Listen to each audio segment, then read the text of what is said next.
Let me hit my mute button there. All right, party people, what is up? What is up?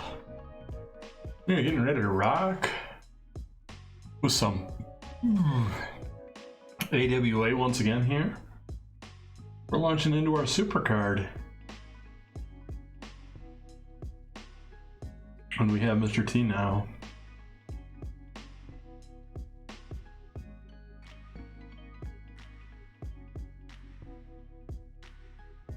I think what we're gonna do, just in case, deselect pay-per-view for now. We will make this a live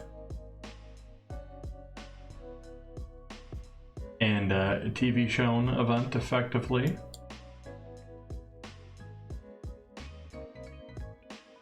Meanwhile, we got Masato teaching Muda a little bit on the mic. Amanda Grishon working on some mic shit with Paul Diamond. All right.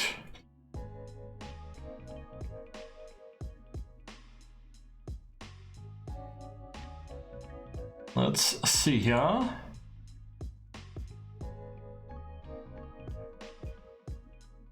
So, first things first, we did some pre-booking. Because sometimes it's nice to have shit ready. Main event, Sting versus Flair for the title. Sting coming in as the defending champion. Flair looking to dethrone him in a 60-minute Iron Man matchup.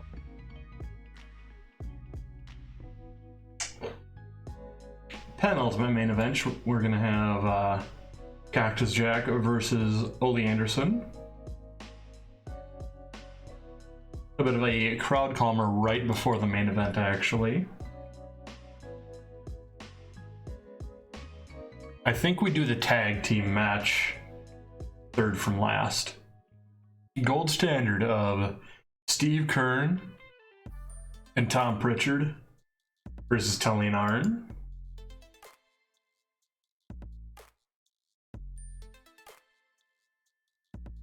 We're gonna have this be a flash pinfall win.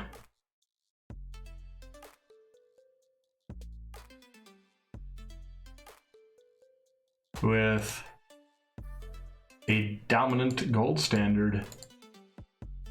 Because we're gonna be telling a little bit of a story here. Terry Gordy and Dean Malenko. I think we already had that kind of set up how we wanted. Because Dean Malenko was our tournament winner. As was the gold standard for the tag team tournament.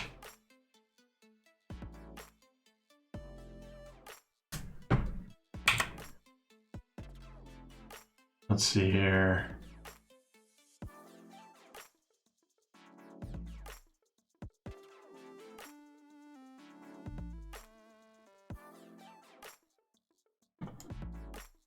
I want to have Junkyard Dog in some capacity, but I'm not sure in what capacity. I think what we're going to do, we have Manny Fernandez, Road Warrior X, Road Warrior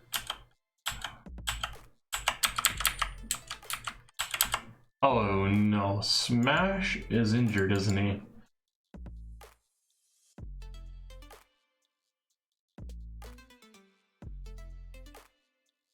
"21 days. Shit. Doing fantastic. How are you doing tonight, Josh?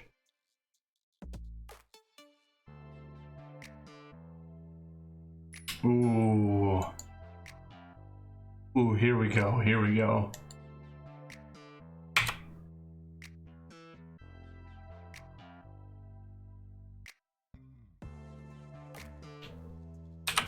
Pat Oates. Harley Race, Diamond Dallas Page, and now that we got him, oh, he's not available yet? Damn it, I thought he was available already. I might have to rethink some things. Okay, we don't have him until the next Supercard. I was getting ready to debut my shiny new Mr. T. Big star for the company. He was gonna kick ass, take names, and get balls into some wild brawls. But we'll have to wait for just a little bit. I think I'll go with my original plan then.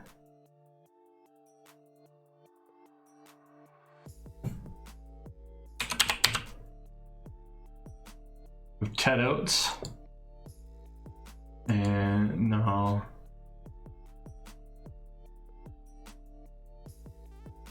The Steiners. Have the Steiners and Doom touched gloves yet? I don't want to give the Steiners a loss, but I also don't want to give Doom the loss either.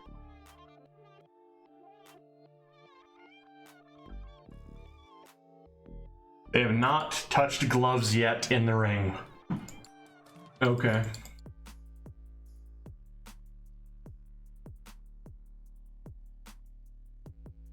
They're gonna help Ron there by making damn sure that everything is good to go. Let's see here.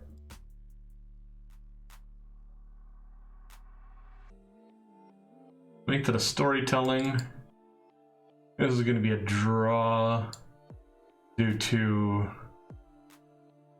these two teams are just going to beat the ever-loving hell out of each other until they fight off into the crowd.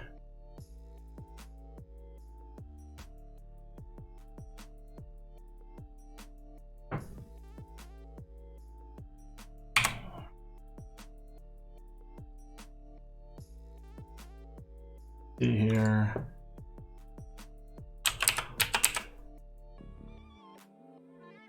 Masahiro Chono. Kazuo's not currently one of the champions. He's held that belt before, so I keep thinking he might be.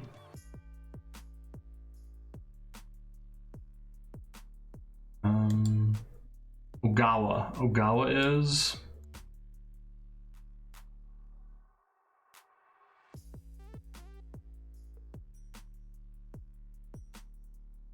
And who else is Isakatsu Oya? That's it.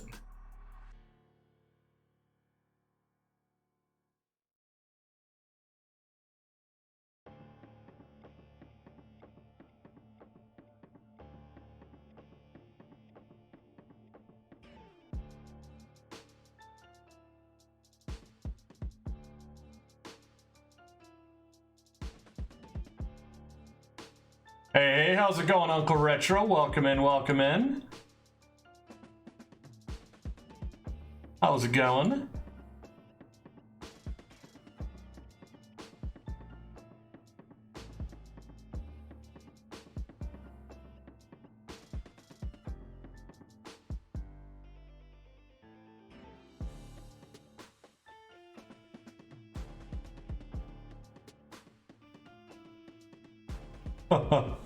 Excellent, excellent. Always good to hear.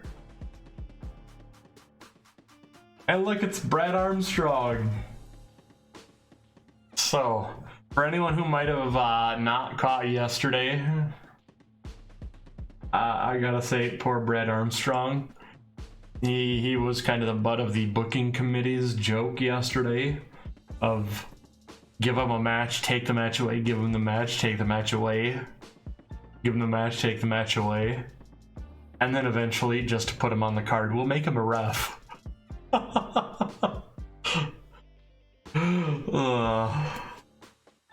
And it was either Richard or Ajero made a hilarious idea for an angle to where Brad would go up to Dusty afterwards, because Dusty's the authority figure for our booking committee TNA run.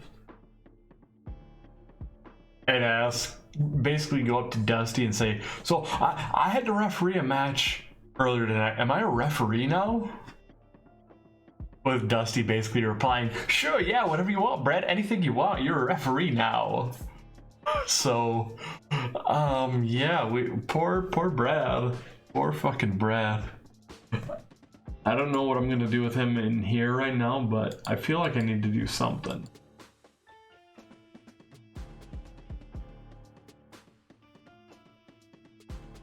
Let's see here. Hulk Hogan is going to lead the team of Jake the Milkman Milliman and Tom Zank. I feel like this might have happened before. Yeah. Hogan is leading Team Jobber. That's great. That's great. I love that.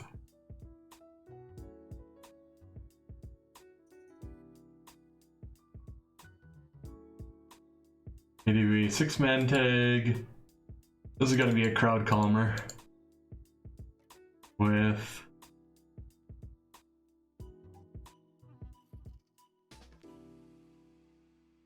I think we give Hisakatsu the victory this time around.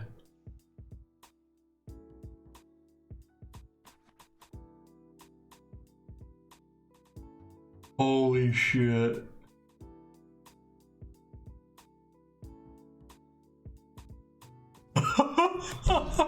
Hey y'all. Hulk Hogan is finally willing to just lose to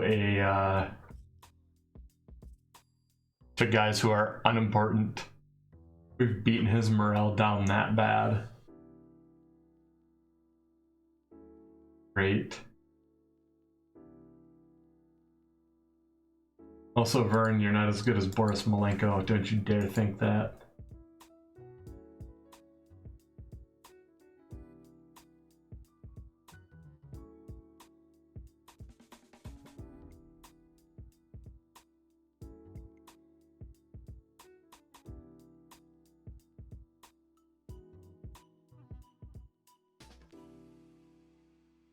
We will put Pee Wee in there.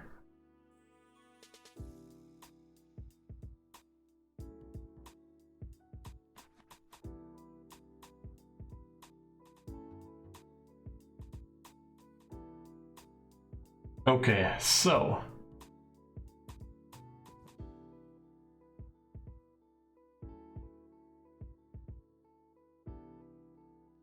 I think I want to open it up with the dog. I have Junkyard Dog. Ooh. Ooh. We have our new Carrie Von Erick to play with.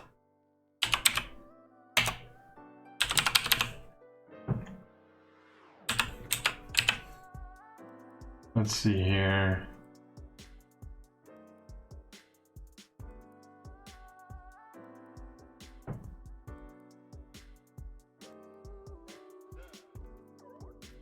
And Gino Hernandez and Jerry Lawler are going to be giving Carrie Von Erick some shit. There we go. That's how we're going to build into that. That's what I like.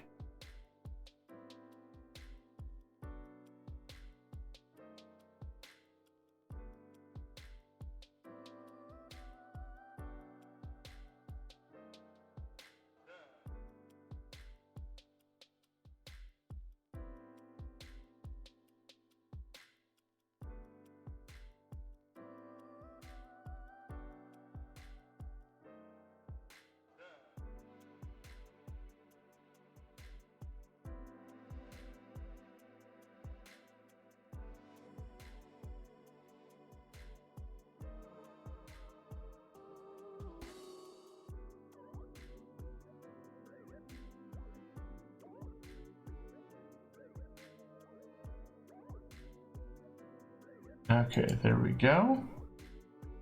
So, how do we want to build into this? I think I have the answer. Also, JYD is getting the win because why not?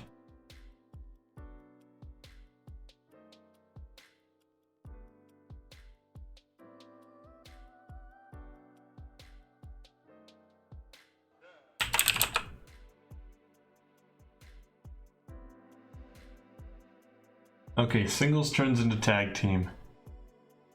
That's where we're gonna do this.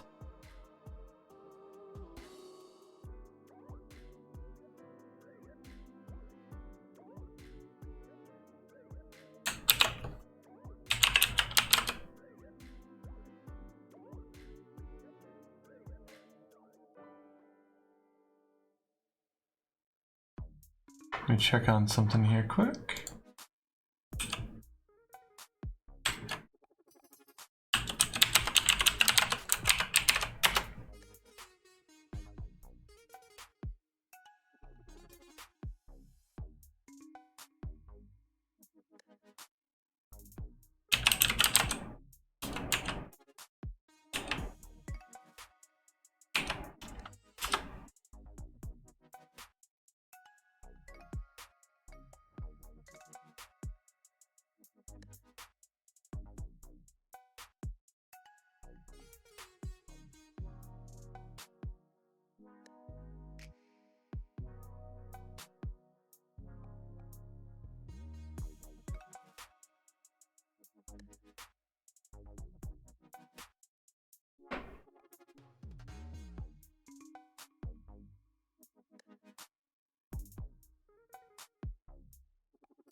Okay, there we go.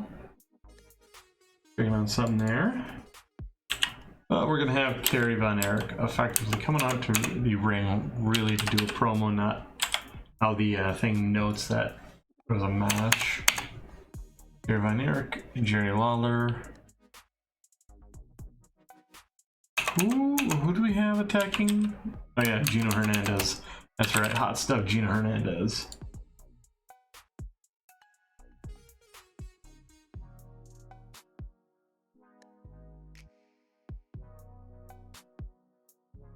There we go.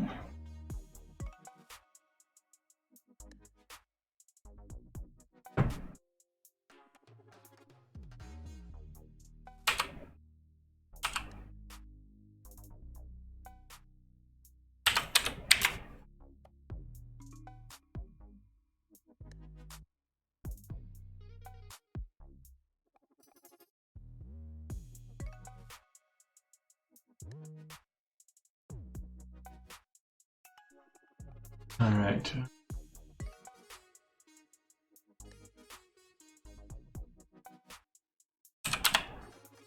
Yeah, no, it's not Terry Gordy. It's Steve Williams, who's the one feuding right now with Coco Beware. I don't know why, but last stream I got Steve Williams confused with Terry Gordy. Then again, Terry Gordy and Coco Beware had a fucking tear down barn burner feud, so.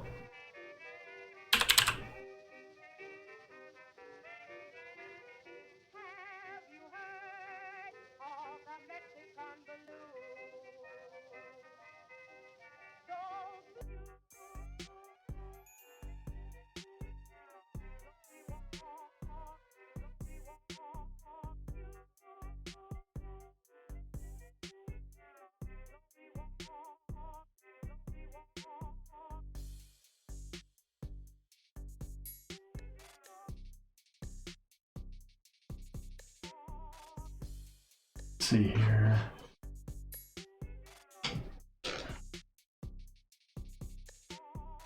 We don't have the Sheik.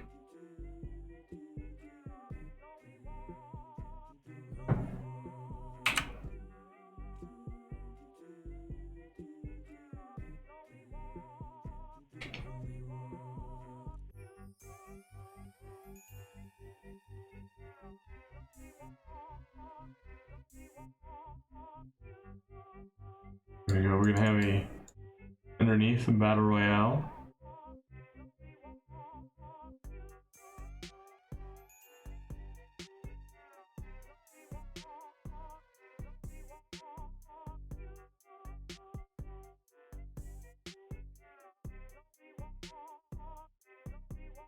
Just that way everyone gets a nice pay-per-view payday.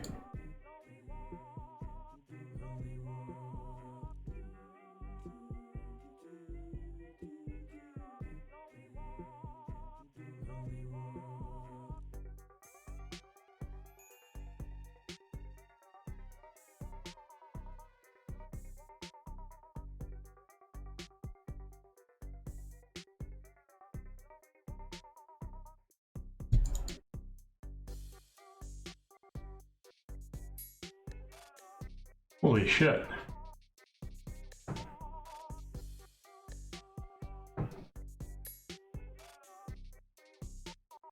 We failed that on unimportant to well-known workers. Okay. That works for me.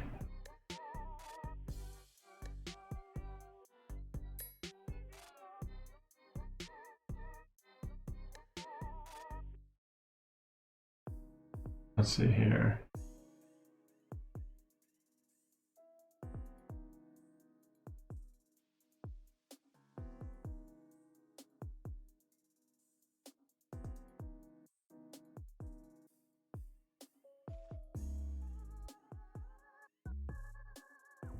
We'll overbook this match and have it an open match. I really don't care what happens because it's a pre-show battle royale, but it is what it is.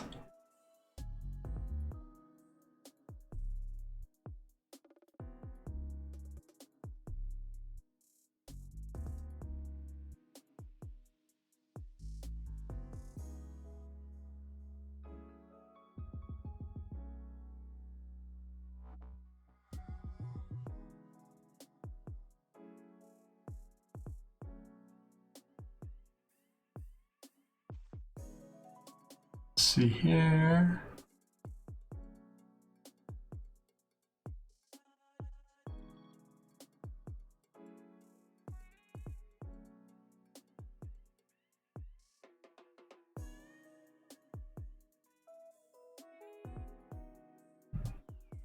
Hey, how's it going? You know, Richard, it's like I said, pre-show battle royale, and instantly you appear. Welcome in. How's it going? I was just telling everyone a little bit ago about the joys of what is it? The joys of the Brad James storyline yesterday. Had a great.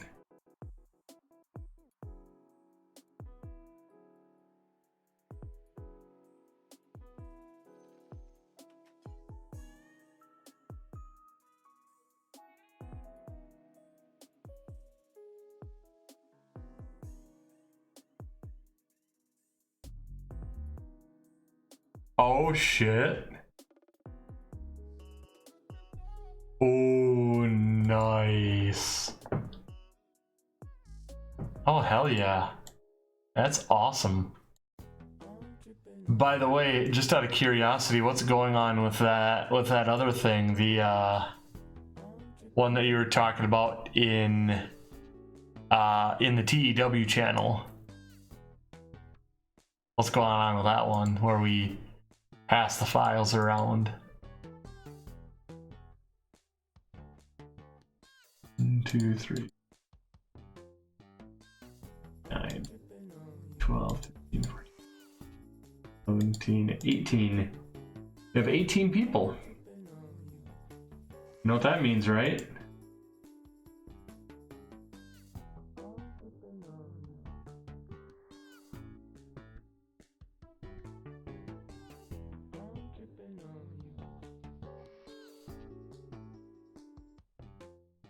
Safety, okay. I'm not worried there.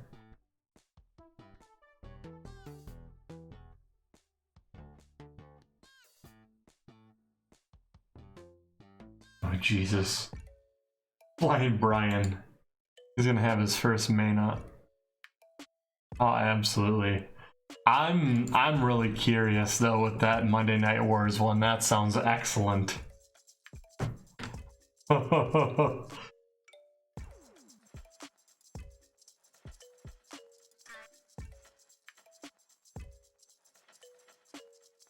Question though for you, really quick question there for you, Richard.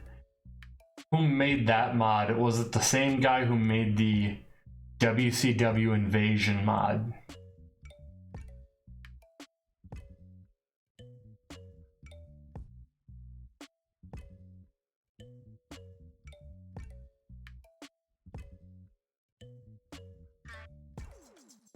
Okay.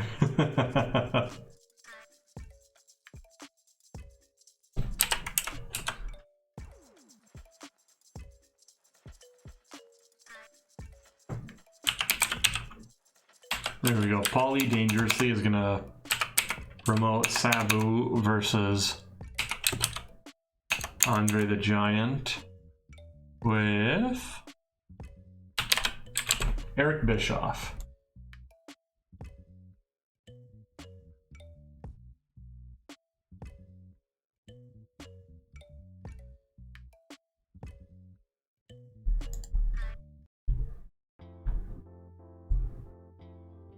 Let's see here. What, is Vern not road agenting a match? Okay. Here, Vern. Road agent this match.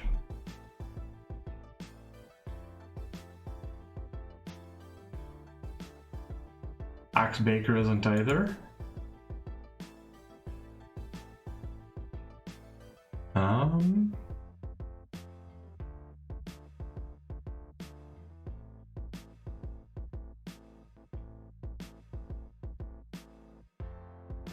Are we getting a note for Andre? We are.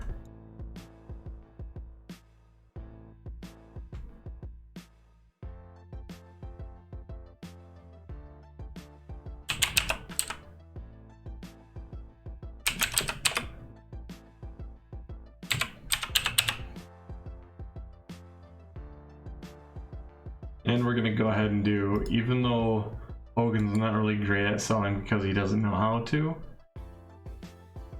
we're still gonna have Andre come out and just annihilate Andre.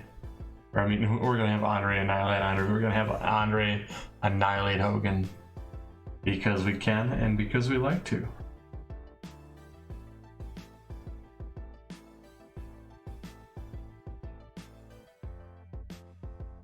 Let's see here. So that takes care of that. That should mean that we're good to go in. I still haven't forgiven you yet for the booking committee save.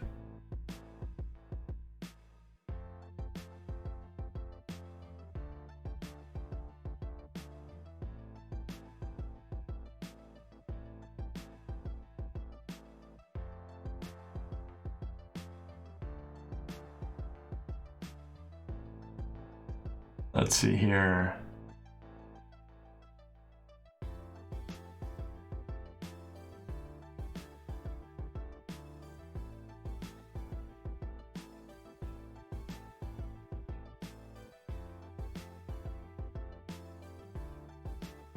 Oh yes, the booking committee streams are a blast. They always are.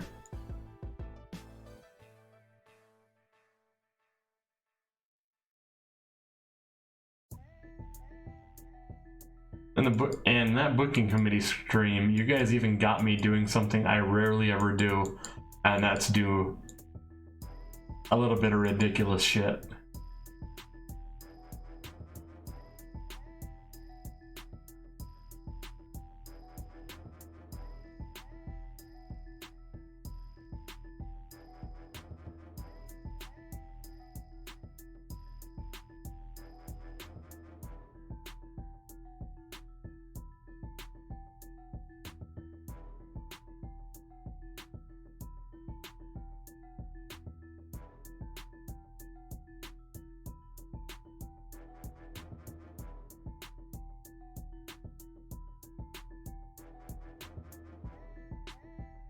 There we go, that fills up 20 spots.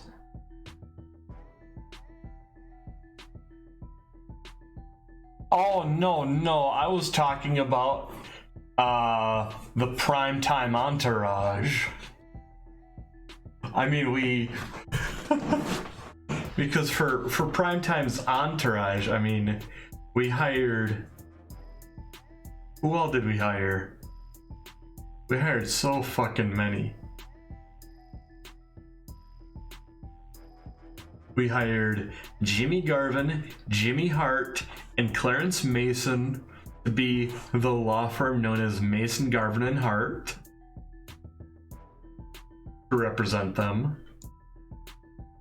We also hired Karl Malone, Shaquille O'Neal, and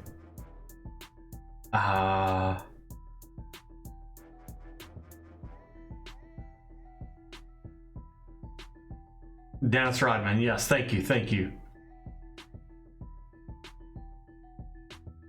We then went on to hire Akibono to put a sumo wrestler. Yep. Yeah, I got Shaquille O'Neal in there, yeah. We put Akibono to put a sumo wrestler in there. And then we brought in Butterbean, so they had a boxer. And then we said, fuck it, let's bring in Shad Gaspard and JTG. So we now have effectively 3 active wrestlers, but 5 more who can be utilized in ring. 3 or 4 of which are actually pretty good in certain or all aspects. Plus, we brought in Nitro Girl Shay as a valet. We assigned Velvet Sky to the entourage as well. Fucking A. The whole thing is to build basically around primetime Elix Skipper, for those who hadn't seen that, because, well, I knew I wanted to do some stuff with Skipper. We all kind of had some inklings here or there-ish, and then we put him in a singles match against Sting just to raise his popularity a little bit, and they had excellent match chemistry, so it was pretty much a case of, okay, this is happening now. This is fucking happening. Put a rocket on him and shoot him off to the moon. Then we got to the pay-per-view for that month. And it was going to be... X Division title matchup was going to be defending champ Michael Shane versus Christopher Daniels versus AJ Styles. And then Christopher Daniels no-showed, went to New Japan for the night. I was like, we gotta put someone in there. Fuck it. It is prime time. It is prime time. Prime time push activated. Ladies and gentlemen, Elix Skipper, your new X Division champion. Although I think I kind of want to have him like declaring that, you know, the X Division is no more. You will now refer to the X Division title as the Primetime title. And he'll just, like, that'll be his stick. Is 1, he is Primetime. 2, that belt is Primetime Championship. Fuck it. I dig it.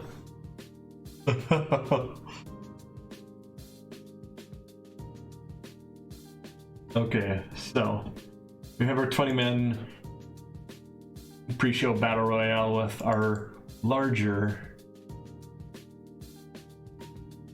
stars on the roster.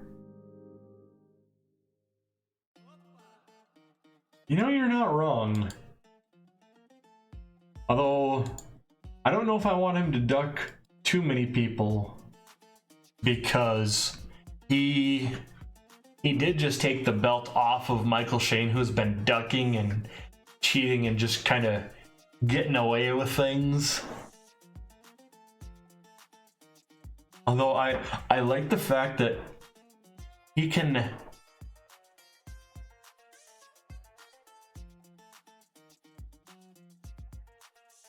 I do like the fact, though, that maybe he'll refuse a challenge and say, you know what, go out there and beat so-and-so, show me that you're worthy.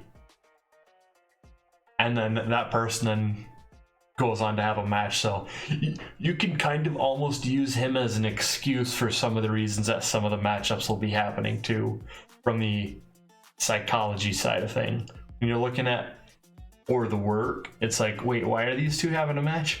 Oh, okay. Let's see here.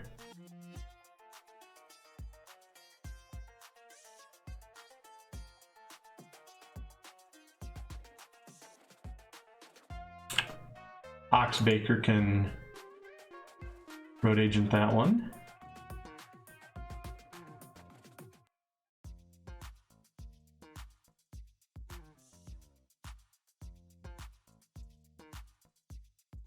Let's see here.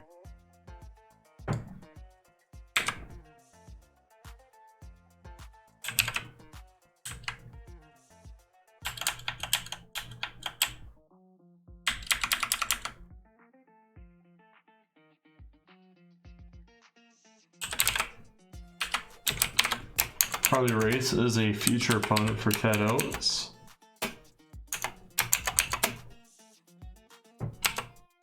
So we're gonna have a woman doing a backstage segment with Gino.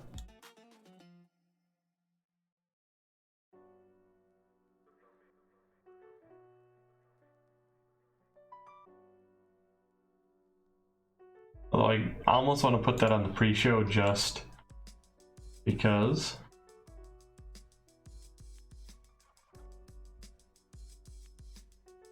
Chris Markov, Jim Cornette, Paul Ellering, Precious. Let's see here.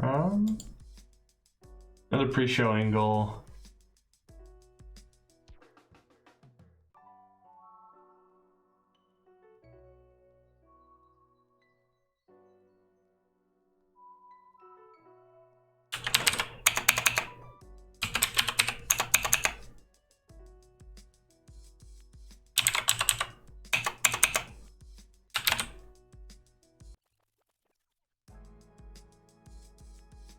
And by pre-show, I actually mean to put it on the pre-show. There we go.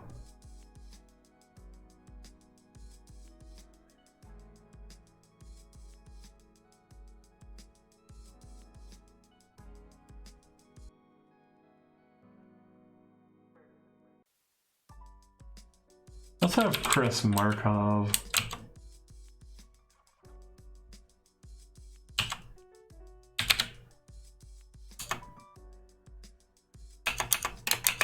Up on there, and then Jim Cornette.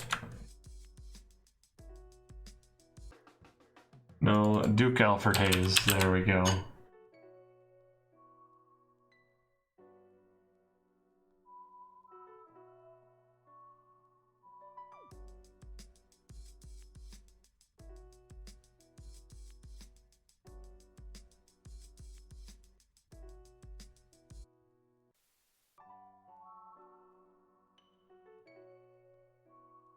Let's see.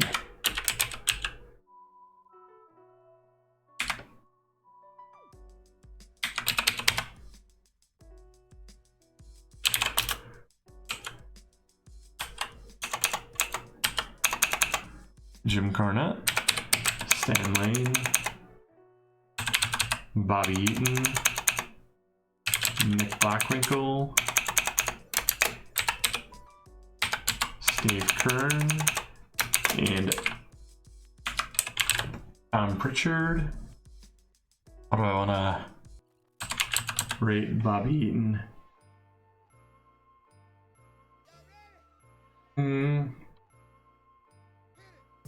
Maybe on overness.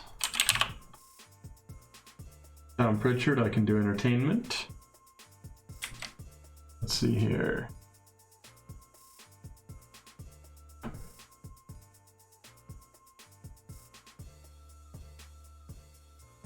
Tom Pritchard, Steve Kern, and Stanley should both be good for entertainment. Yep, okay.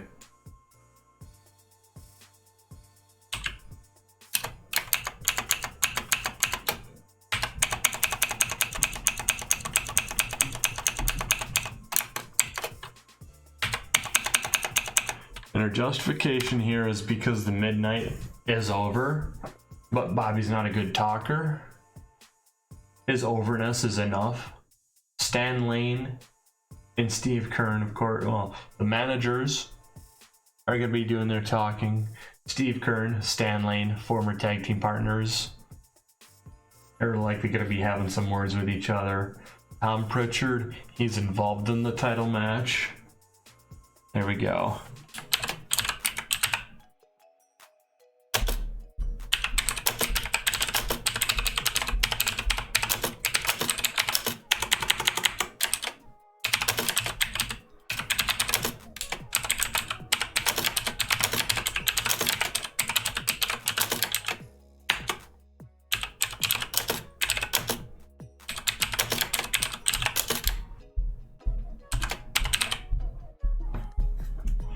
Oh, I gotcha.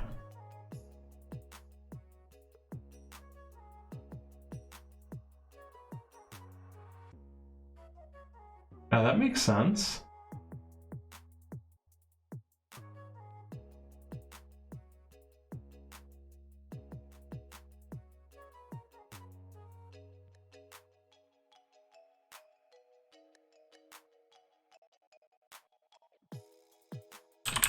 Oh, Ric Flair's gonna go on a rant about the Stinger. That's for sure.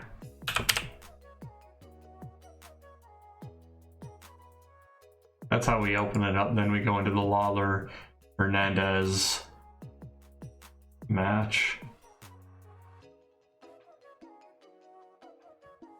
And the Stinger, he's too high class to rant or taunt, but he will hype up the match against Flair.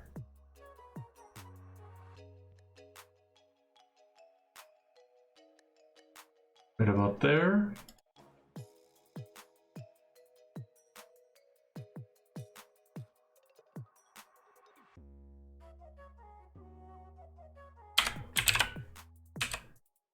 And despite the fact that the Horsemen hold onto their belts by the skin of their teeth in both matches, they are going to go ahead and brag.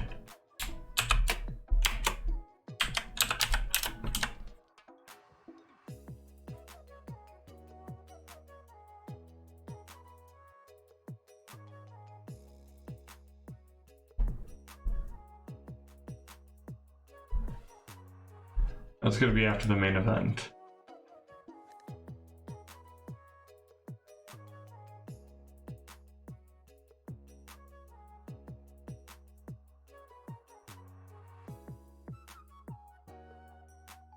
I think I'm going to go ahead and have Paul Ellering included in that Battle Royale, because 2 members of the Road Warriors should actually be in there. So that works. That makes sense.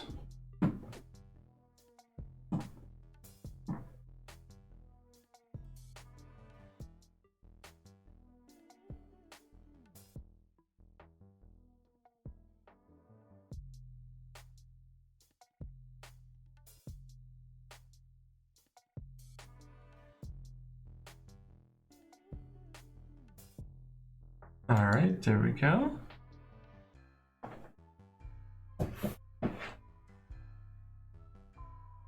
So we are set. Everyone is utilized for the card.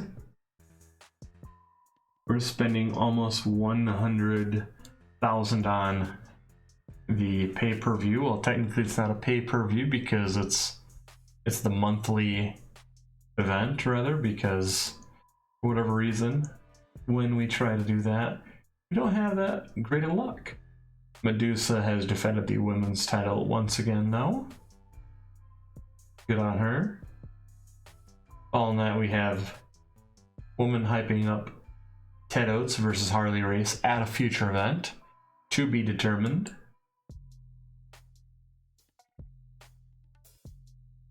Oof.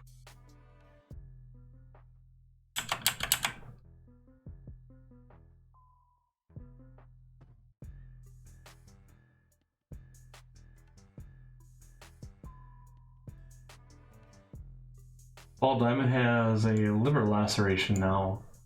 Yikes.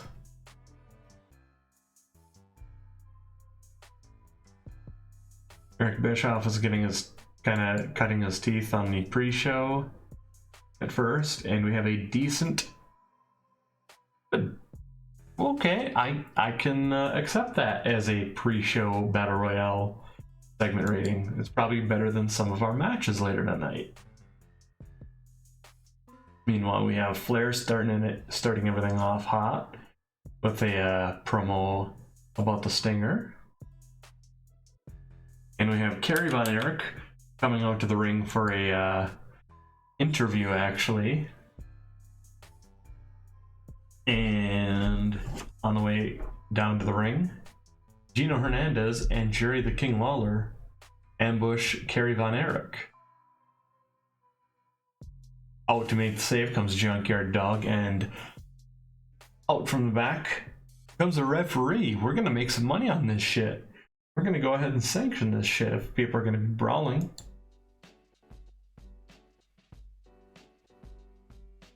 After that, we have a thump delivered to Gino Hernandez by the Junkyard Dog, or the 1-2-3, to open up a decent non-story, non-angle match to the show. So we'll go ahead and give them some credit there. After that, we have Ollie dangerously hyping up an upcoming singles match between this man, Sabu, and Andre the Giant, with the newest acquisition, Erick Bischoff.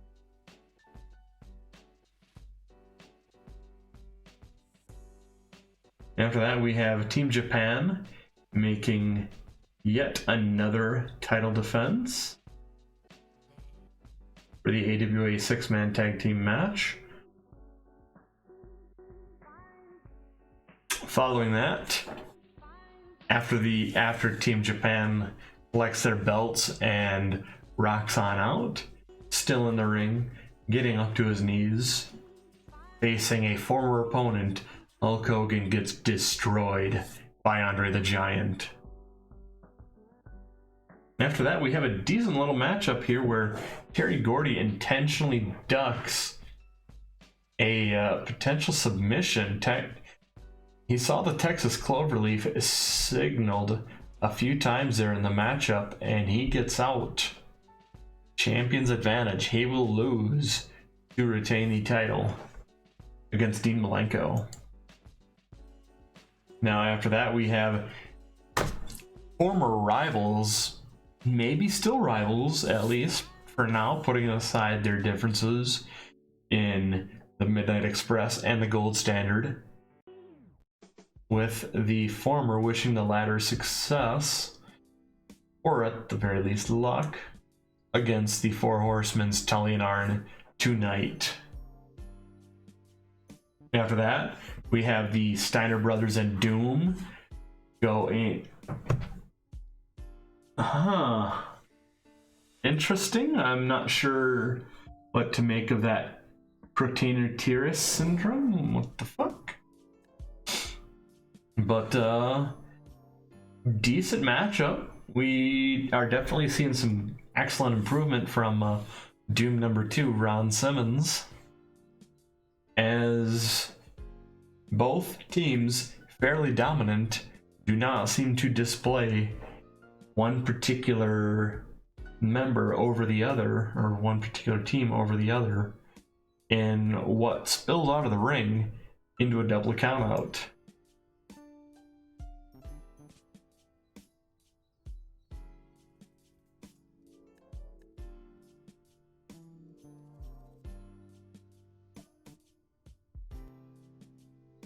After that, we have the Stinger calling out Flair, letting him know that his number is up. I might have to look into that.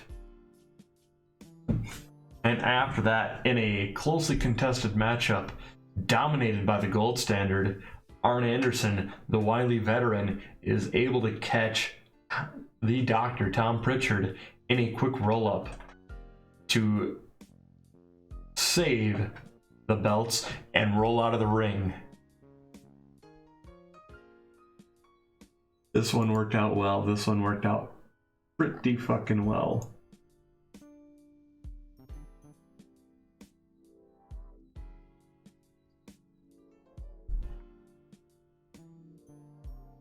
And after that, we have Steve Williams, Dr. Death, calling out Coco Beware.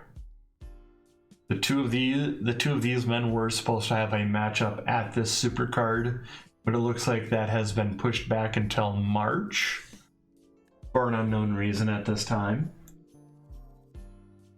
And after that, in a match that does seem to finish up anything going on between Ollie and Cactus Jack, we do have Ollie seeming to catch a victory over Mr. Cactus. After that, we have Stinger walking down to the ring for the main event, and a solid performance by both Sting and Ric Flair in what is their third matchup now in a 60-minute Iron Man matchup. We have 4 falls to 2 in favor of the Stinger, with it looking to be the Stinger moving on past Flair. And at the bottom of the show, we have Larry gathering his 4 horsemen, who were all successful in retaining their belts in a dominating fashion, as he would let you know. The dominating fashion of a quick roll-up pin and scurrying out of the ring for the tag team titles, and the dominating fashion of walking on out up the ramp after grabbing your belt and getting counted out. Oh, Gordy, come on now. And that right there is going to give us a fantastic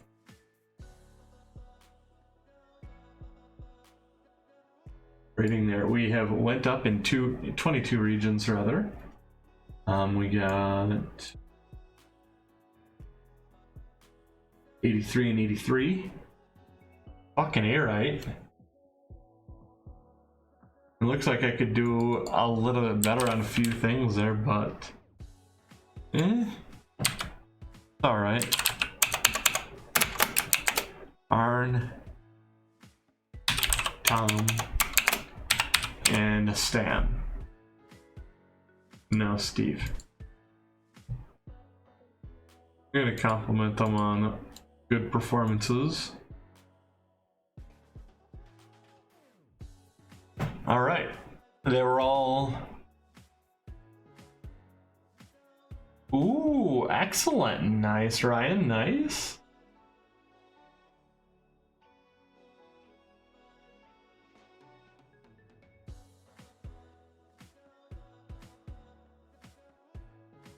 Excellent to hear.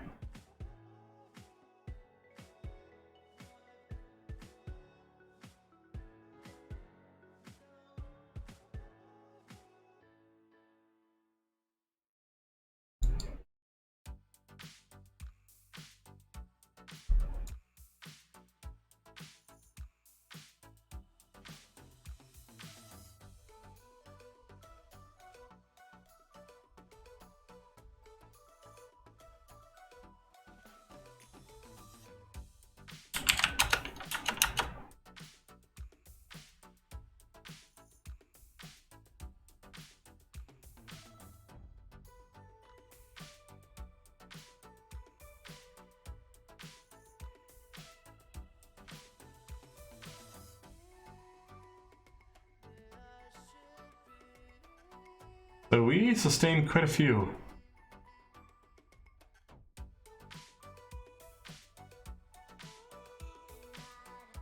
Oh, okay, nice, nice.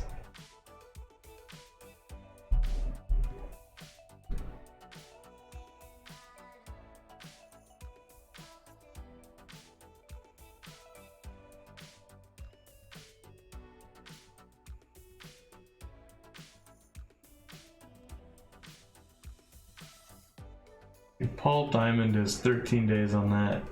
Steiner has 1 year and 1 week. Holy shit.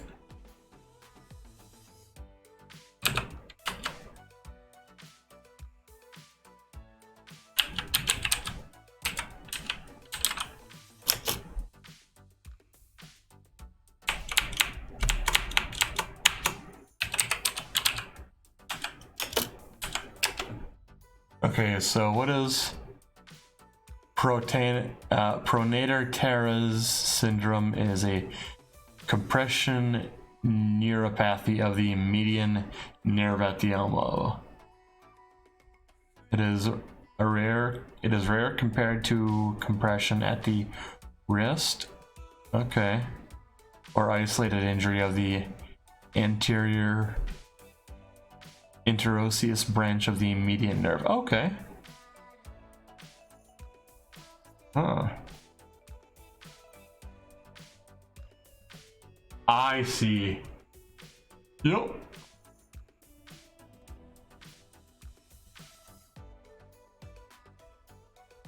I think it means maybe I'll put Steiner on some light duty matches for now. And have Scott work again solo in the light heavyweight now that he's starting to get better in the ring. I mean, he put a 65 off in that match.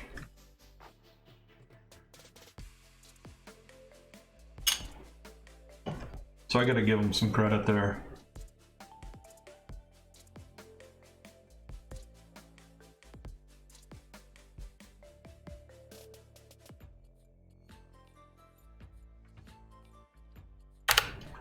Have $10,000, Ron.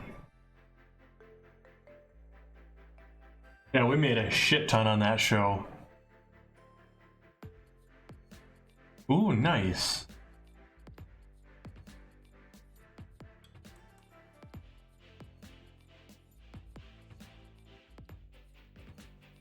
Oh my God, Richard.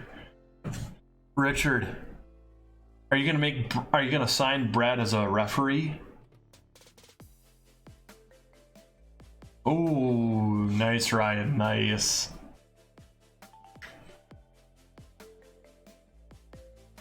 If you bring him on as a worker but not a ref there, Richard, you could always make him sad Brad.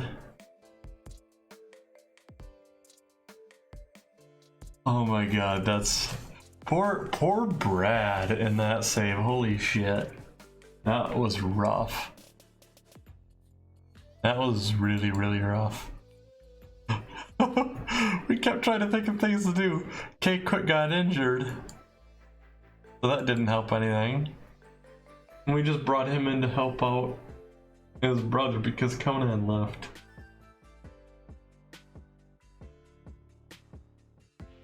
Oh my God, we got Northwest, Midwest, 2 points away from where we need them. We're 1 point away.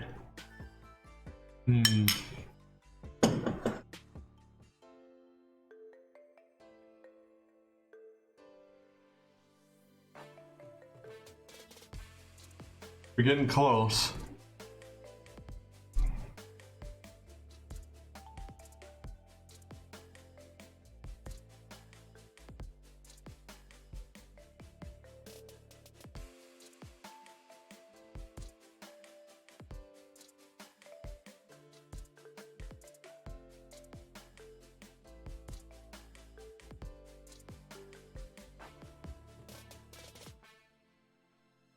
Okay, we're selling a fuck ton in Sting merch. Okay. That's all we needed to know, was that it was a fuck ton, a metric fuck ton even.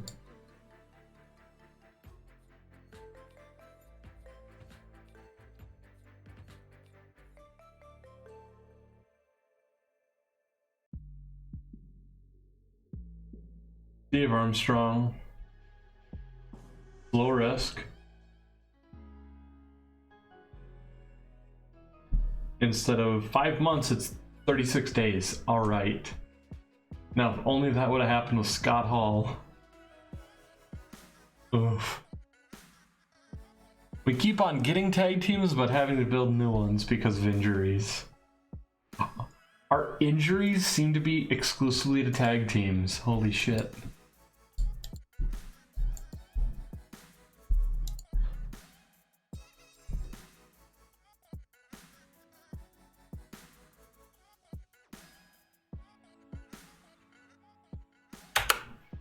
Here. That'll make Lex happy.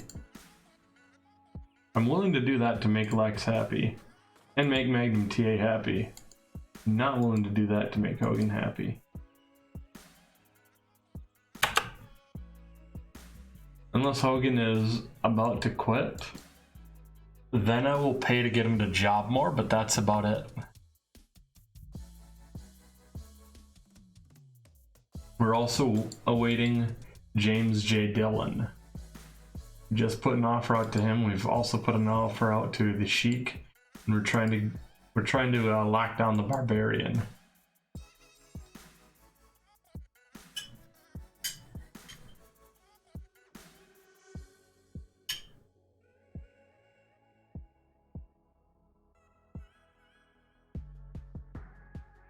Sting organized a poker tournament for the boys. That's good. Oh, I'm not gonna lie, I deadass for a second thought that Andre the Giant was gonna take La Parka under his wing as a protege. I was gonna be really amused and happy about that.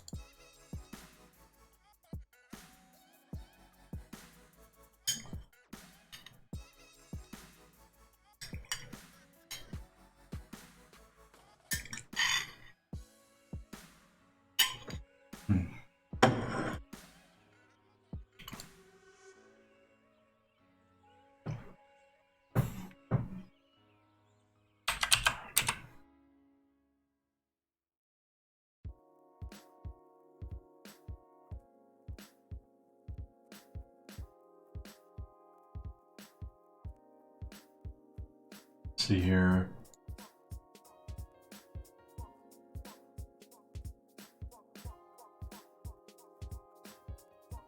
Max size is going to be light heavyweight.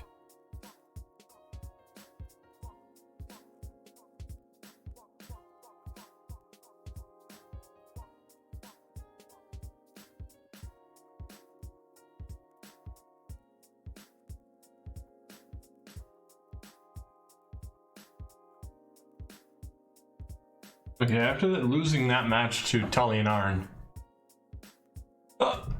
Oh my god, really? Holy shit. I mean, I can't say I'm surprised, but holy shit, really?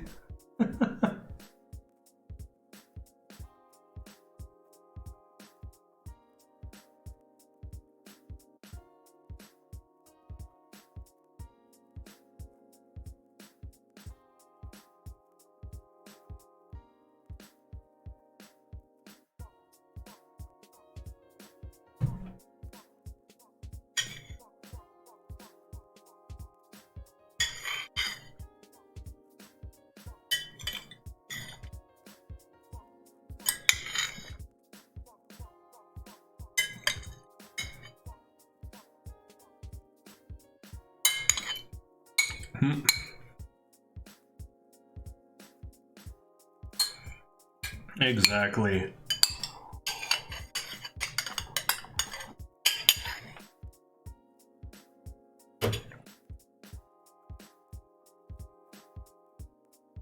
Oh, you know what that does mean? It means that Flair is more over with women than Hogan, or also he goes through them a lot more.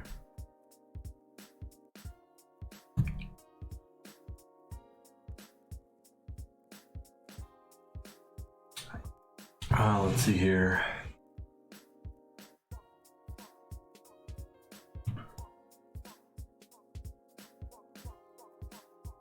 No, I don't. I think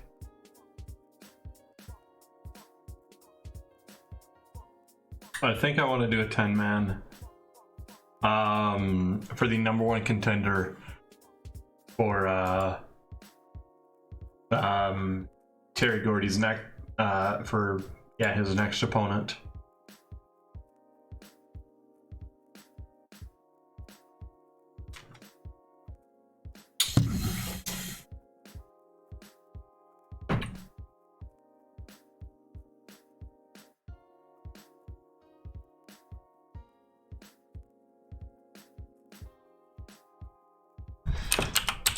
Teddy Long, Doom,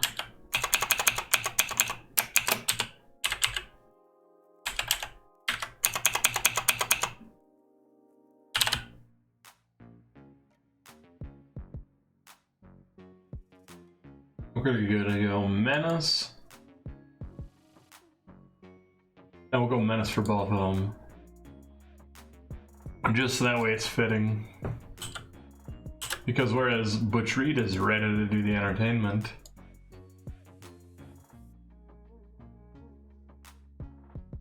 We'll get Ron Simmons ranked up in his in-ring performance first.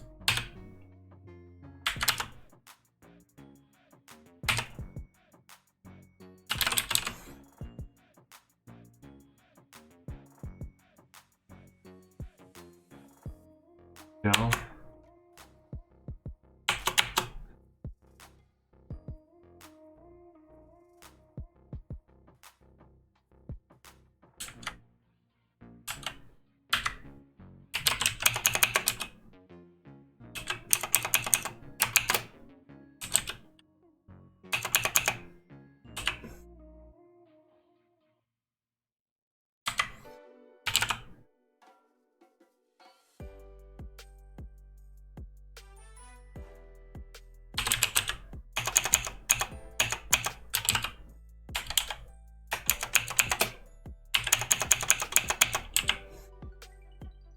There we go.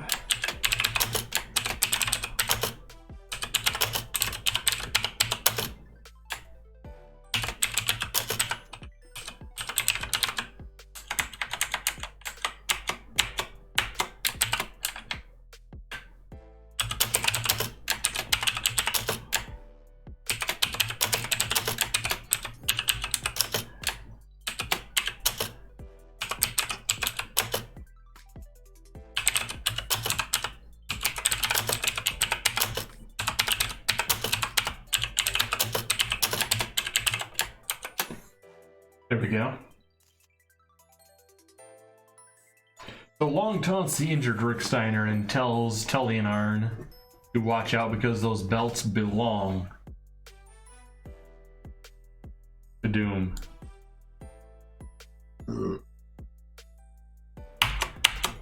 Or because we don't have the character space, we'll just go ahead and shorten it to watch out.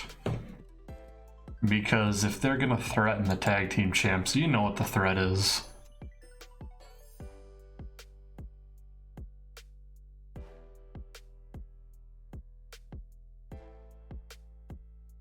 Yeah.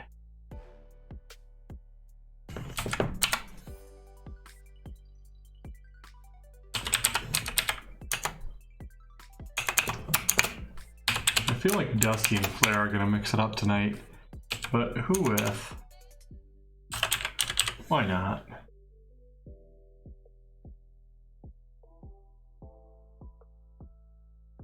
Actually, what about how's Coco Beware psychology?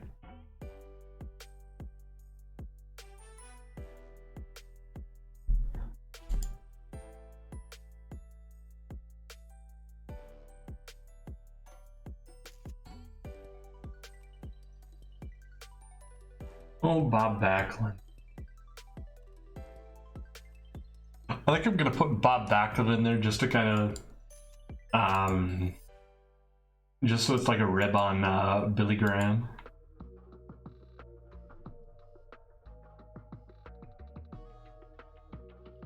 That's right, Billy Graham. Tonight you're gonna be facing fucking Howdy Doody.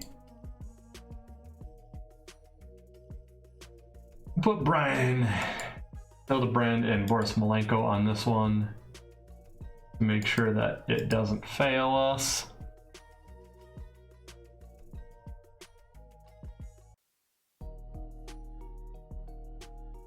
Yep, I do have Rhodes and Flair in there, so that still works out yet.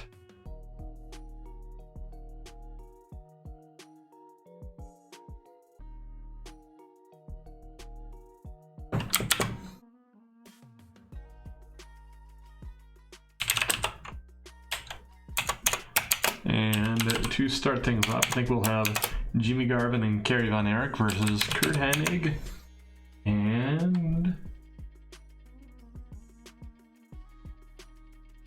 John Nord. Why not? We'll have a Be a Strange Bedfellows match. There There we go.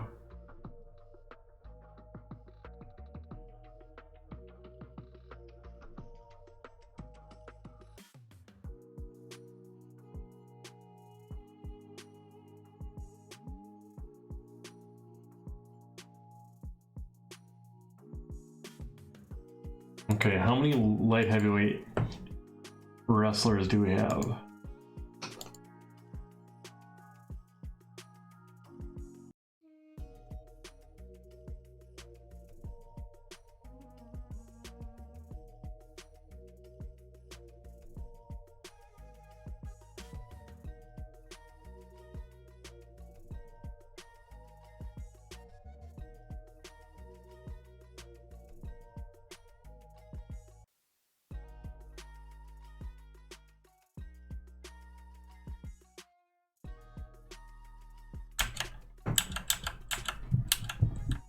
Okay, so we got a lot of people.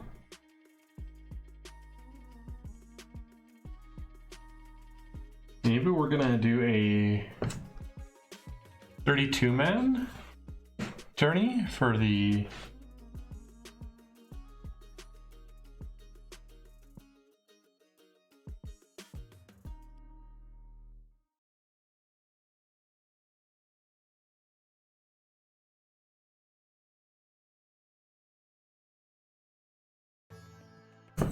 There we go. Okay.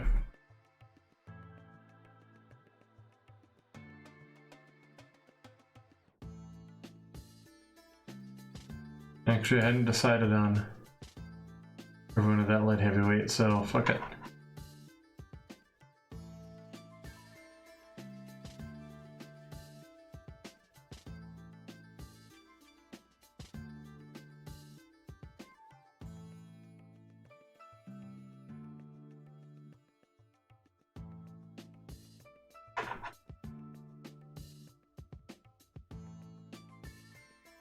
See.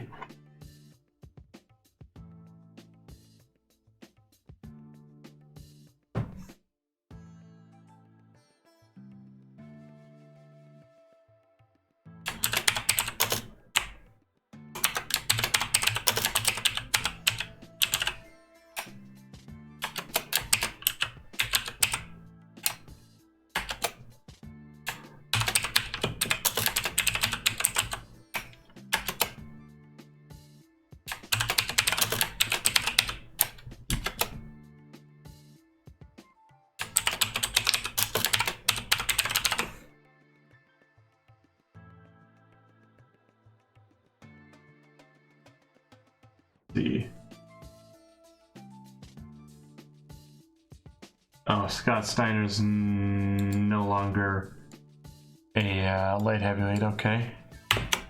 Need to think of another face for that.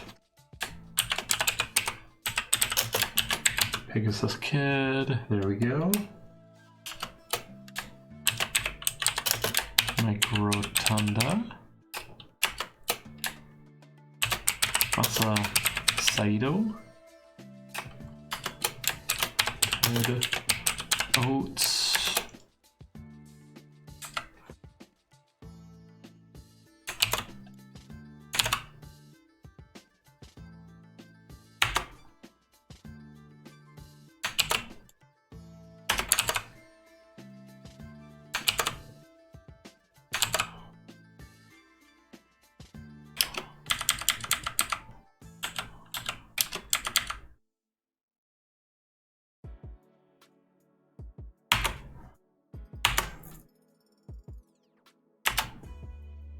Alright, let's see here.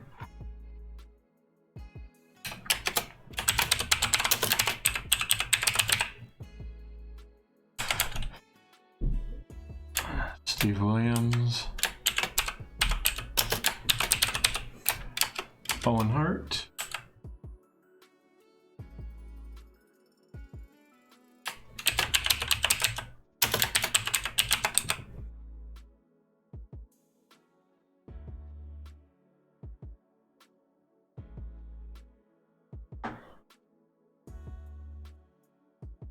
One, two, three, four, five, six.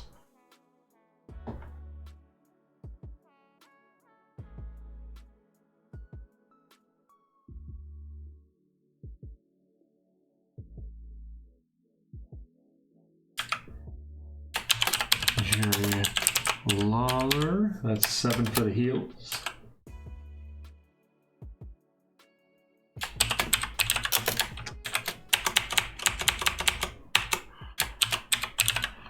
Junkyard Dog.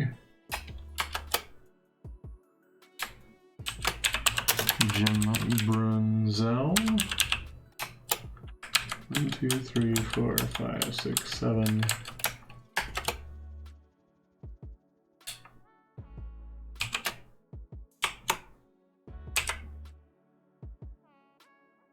Who else? Who do we want to put in here as a face?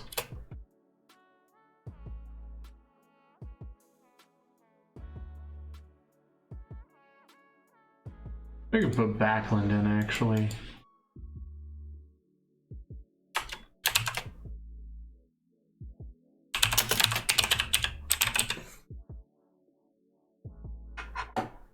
There we go, that works.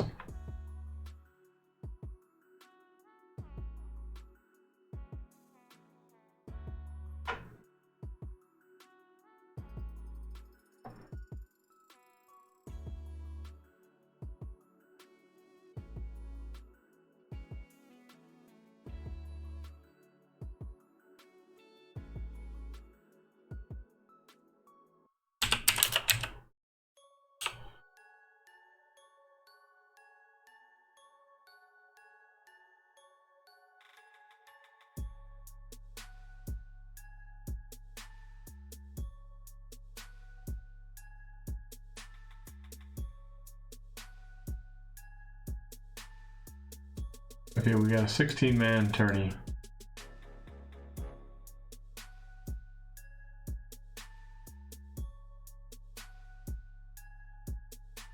Actually, what I'm going to do, 2, 4, 5, 6, 7.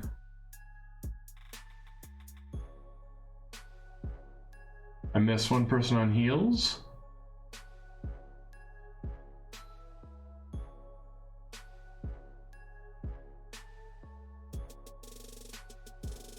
I think I'll put Gino Hernandez in there.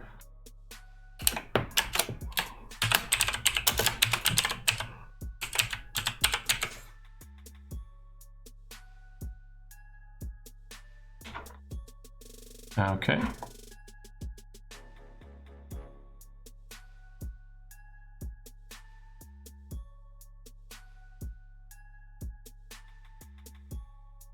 Ooh. I do love that suggestion. Richard, I don't know if you saw. Jero combined what I had said along with what you had said to make primetime ballers, which really works with how we have that stable set up. Hell to the yes. Okay, I'm gonna open up a notepad so that way I can copy that list.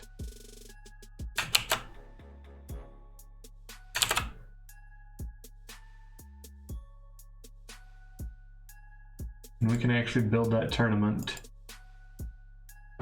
This is going to be the challenger for Sabu's light heavyweight title.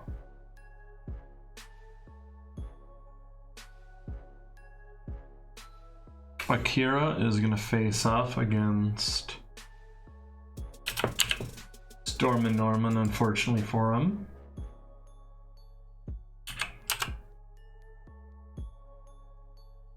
Owen Hart.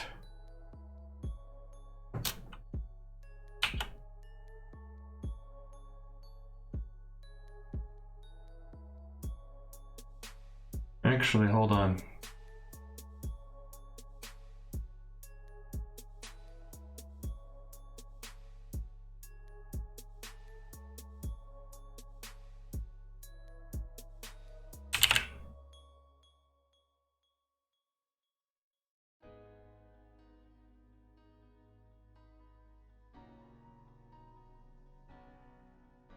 Need to blank that. We want the two Hart brothers on the same side of the halfway, but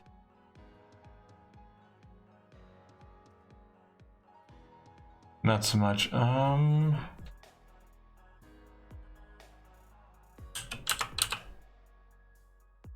Headouts, there we go.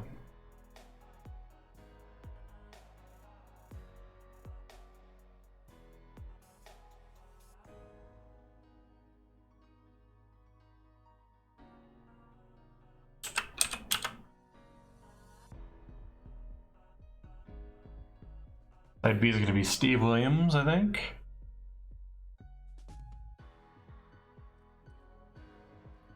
Here.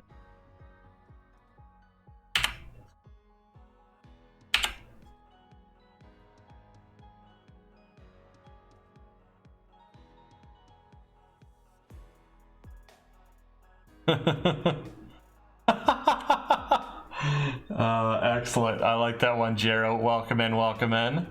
How's it going? How's it going?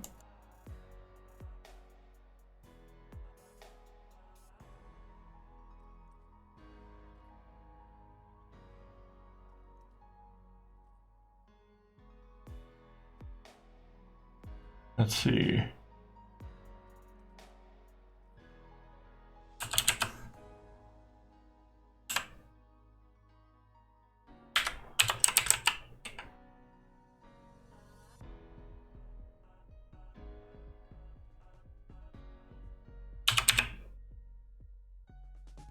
Lost the Saito versus Junkyard Dog.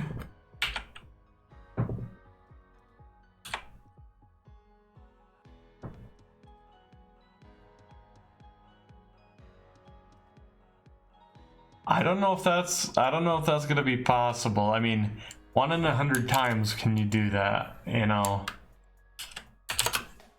McMahon did get lucky that Ted Turner basically lost ownership of his own company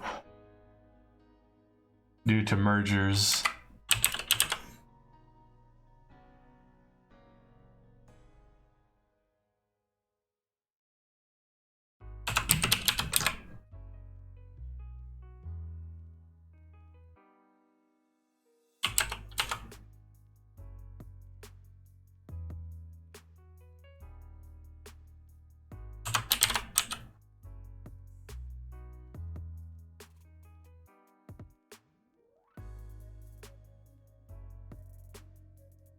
Brett right out of the gate is going to face Pegasus Kid.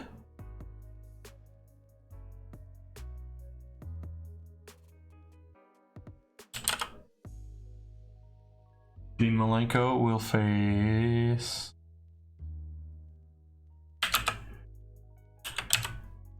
Gino Hernandez. Oh, you know, Brett's not going to face Pegasus Kid right out of the gate. That's going to be Owen. Okay.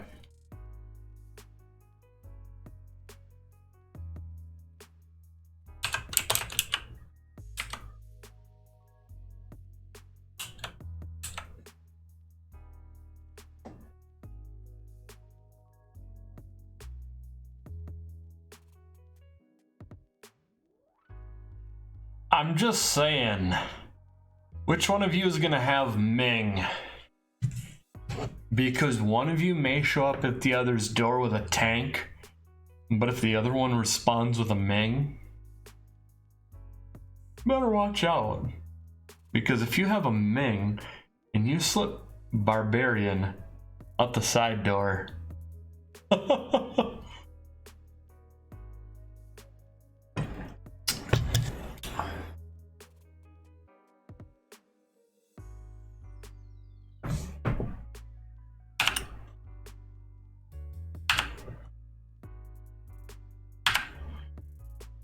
okay, so Lawler is going to be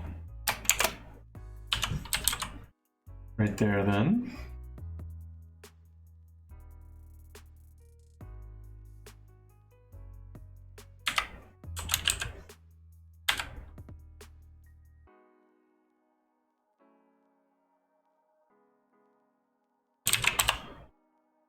Jumping Jim Bridzel. Okay, there we go.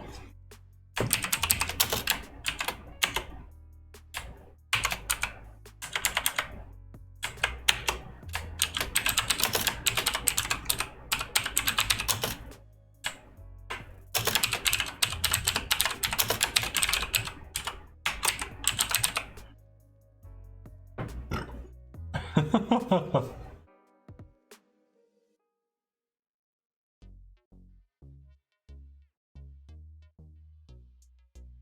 calling my dibs on the Renegade Warrior.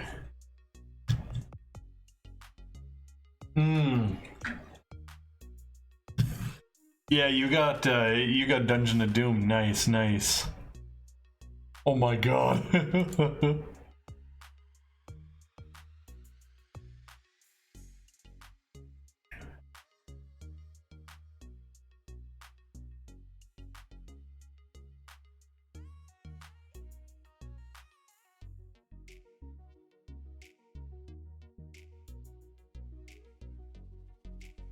Let's see here.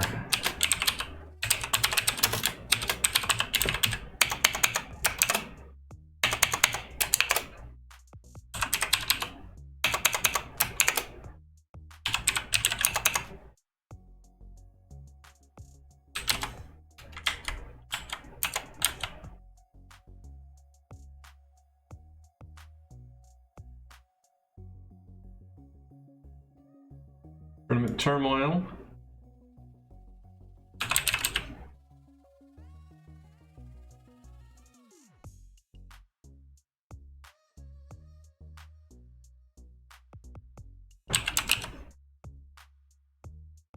Now you technically could ally Bret Hart and Owen Hart in this one, but in this storyline I will not, simply because of what is going on with it.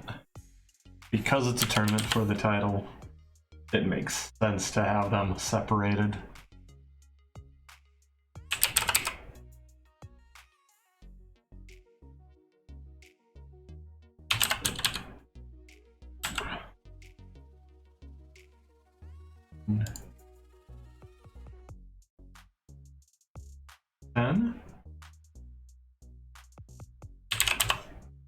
Hey, Jim Brunzel, you got a storyline again. How about that?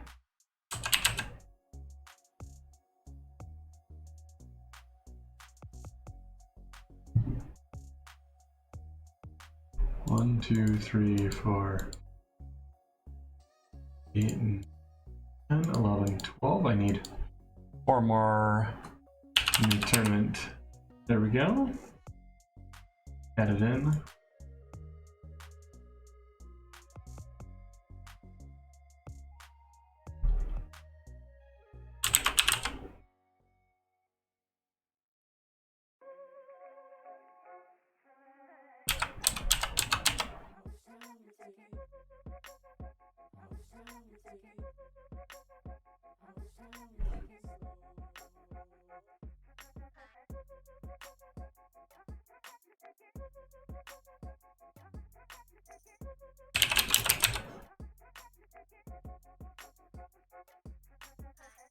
There we go.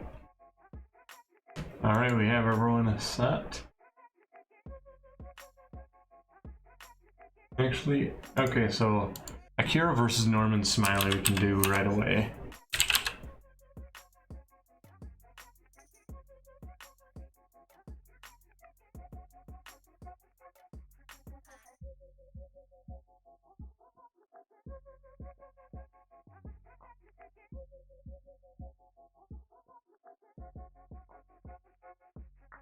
We'll take out the call-in ring. We will put in, however, the open match. That's going to be the second match on the card, actually. Oh, that could be the third. That could be the third. Oh shit, you got Road Warrior Crush? Oh shit.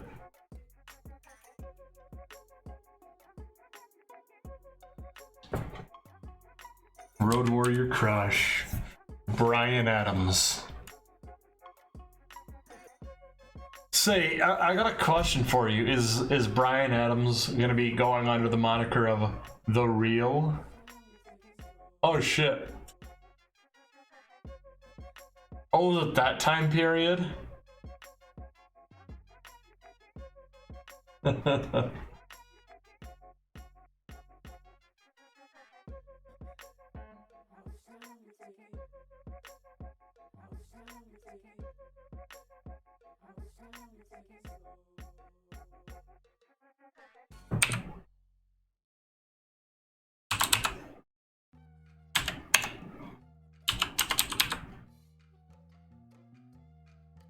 We're gonna have them in a storytelling match.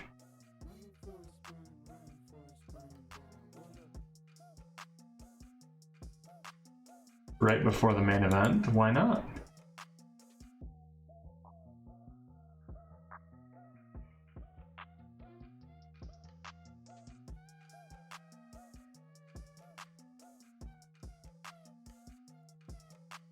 Oh, that would have been why not, but no, you know what? No.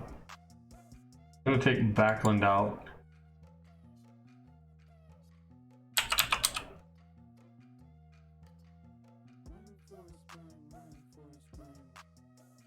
And we're gonna sub in Stanley.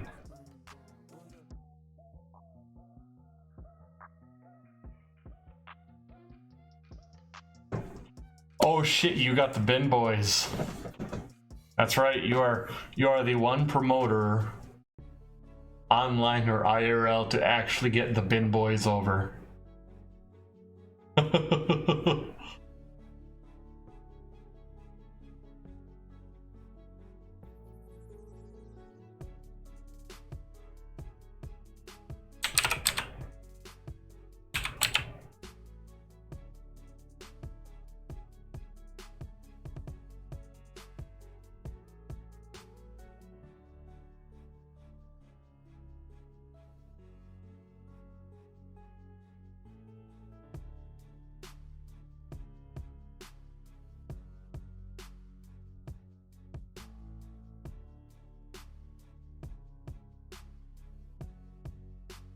Yes, I'm aware that's a potential heavyweight title match. I don't want that to be the heavyweight title match.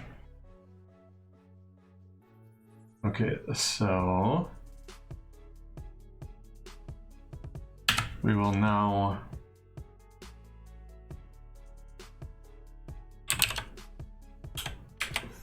I think we're gonna have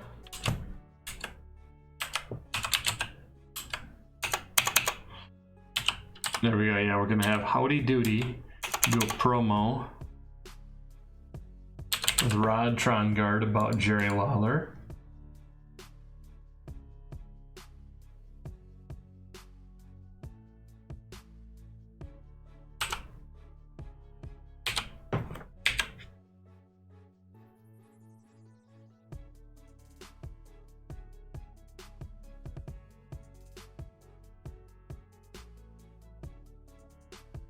We'll have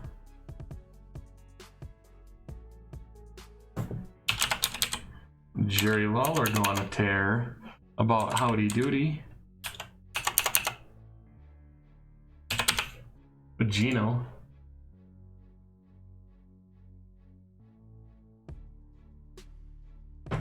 And what in that little slot there?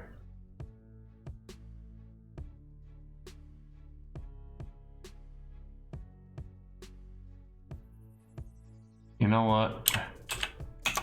Coco Beware is going to go on a rant about Dr. Death, Steve Kern.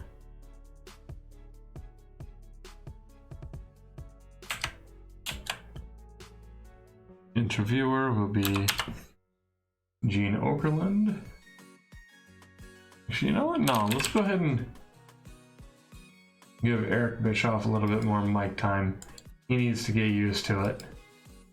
He needs to get used to it.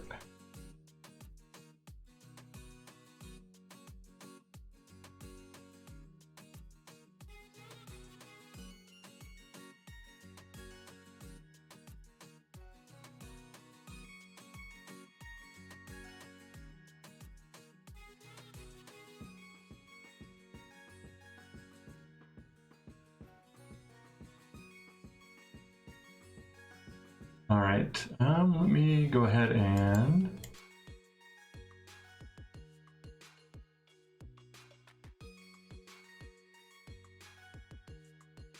do this because we're gonna have our horseman angle. When in doubt, horseman angle.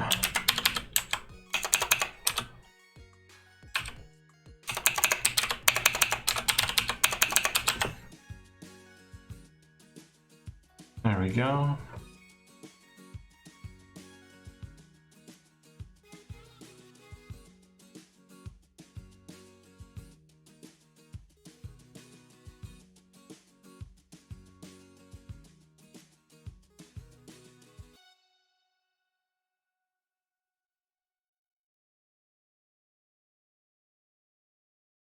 we go. Horseman angle with 10 minutes rather.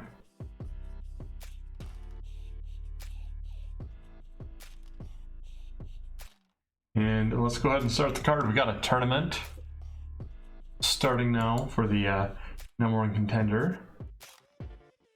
And we have Teddy. Oh, fuck. That actually worked out well. Hot angle as Teddy Long taunts the Steiner brothers and tells Arn and Tully to watch out because those belts belong to Doom. You're just holding it for us. And after that, we find out that Garvin and Von Erick do not really work out well as a team, but they work out well enough for an opening match as Kurt Hennig gets the Hennig Plex on Jimmy Garvin for the 1-2-3. Following that, we have Backlund hyping up his tournament match later this evening against Jerry the King Lawler. And in a really good preliminary here, we have Sting hit the Scorpion Deathlock on the British technician himself, Lord Stephen Regal. After that, we have Coca Beware going on a verbal tear with Eric Bischoff about the Doctor of Death himself, Steve Williams. And after that, we have Akira in the first match of our tournament turmoil storyline here, as we have Akira beating Norman Smiley to advance on to the next round. Following that, we have Jerry Lawler getting caught on his way to the ring by Gene Okerlund, who's going to have a few words. But in the end, a cross-faced chicken wing is applied to the King as Bob Backlund advances. Howdy doody indeed. So we have a match in Pod A and a match in Pod B. After that, we have Flair shown backstage getting ready for the main event. And back from commercial break, we have Ric Flair and Billy Graham get a 1-2-3 on Dusty Rhodes, with Dusty and Stanley just not quite managing to catch either. And after that, we have a fantastic angle once again from the Four Horsemen. Yep. Midian, also known as who was Henry O'Godwin was Tex Slazenger. I'm trying to remember who was the partner with Tex Slazenger. Wait, no, Tex Slazenger was Midian. Who am I thinking of? Who was his partner? What was his partner's name aside from that?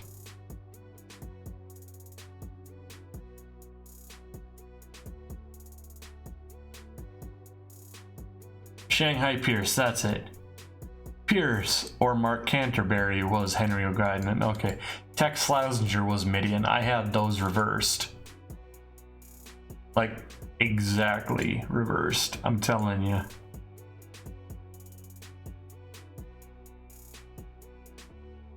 That was a damn good show.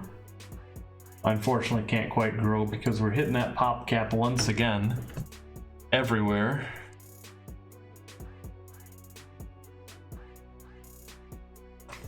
But when you have a card as hot as we do, you know, it happens. It tends to happen. We're drawing effectively same as Mid-South.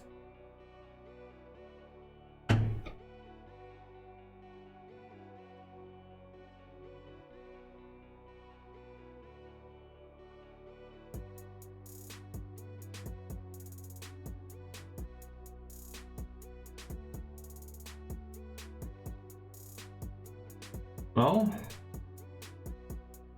Tommy Lane, what are they offering you? Right now you're just enhancement talent for us. Yeah, that's fine. That's fine, actually. We'll let Tommy Lane go.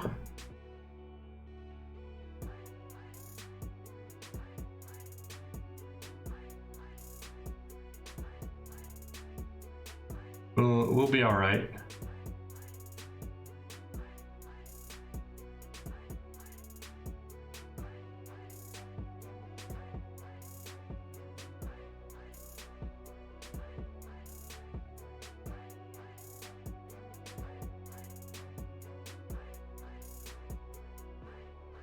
Anyone else currently negotiating with them? Okay. Because I think Jushin Thunder Liger is about done with his excursion and is soon going to be heading back to Japan. I think that's the case there.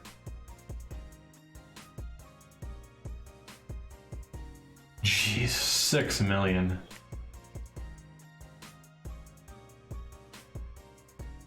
We can increase in quite a few spots.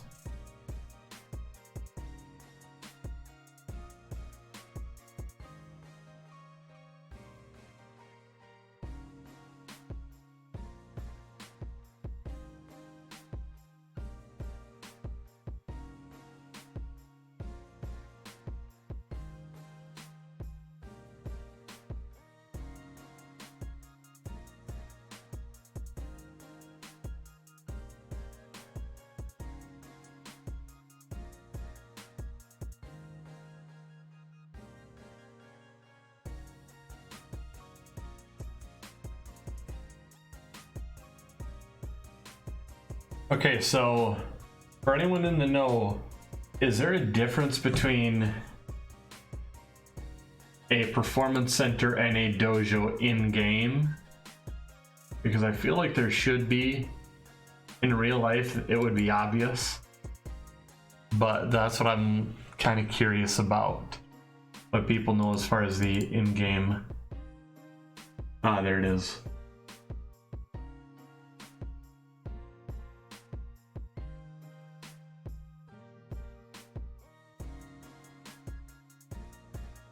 Okay, can also produce. Okay, they can also produce non. Okay, that makes me okay with the extra cost more.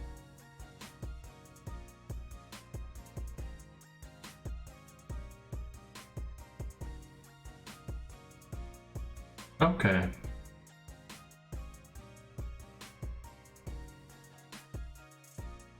I could do a state-of-the-art dojo.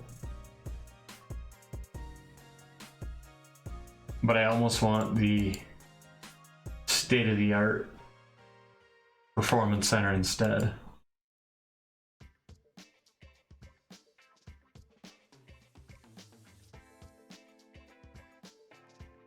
Yes.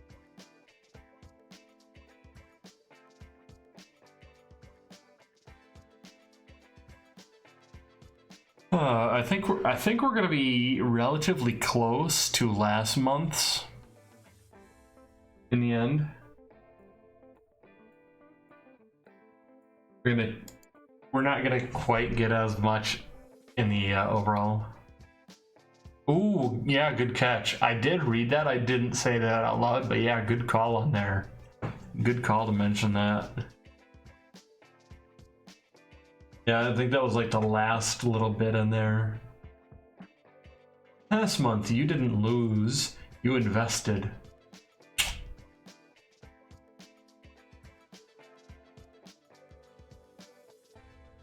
Oof. Southwest being at 59 is still killing me though.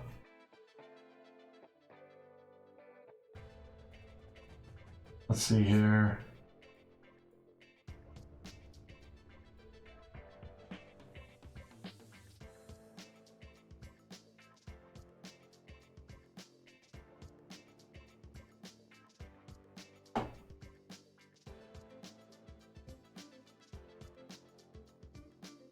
Jerry Briscoe organized poker tournament is excellent, eh?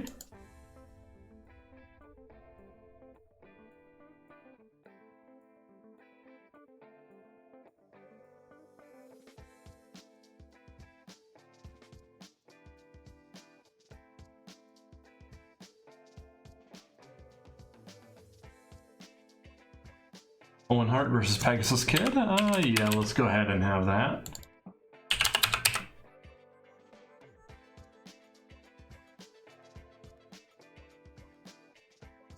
Go very steal the show style of a match with that.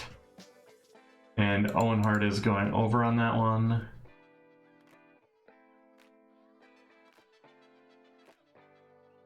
That means, yeah, Dean Malenko going over Gino Hernandez works.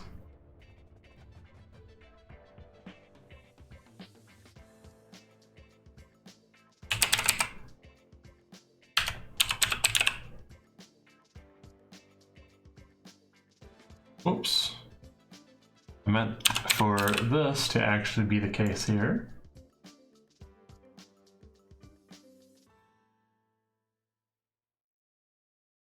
We're going to protect the ever-loving hell out of Masa Saito just because he's starting to lose that popularity.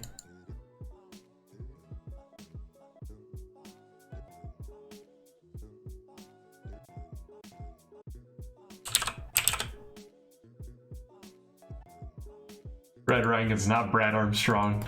Oh man, Brad Armstrong got really excited. He thought he was going to get to interfere in a match. No, Brad. I'm so sorry, Brad.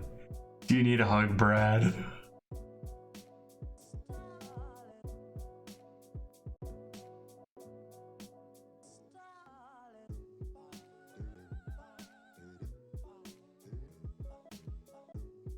Let's see here.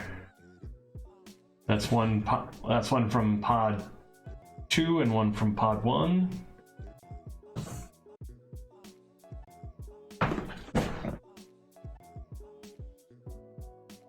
Junkyard Dog means Barry Windham has to win in his match.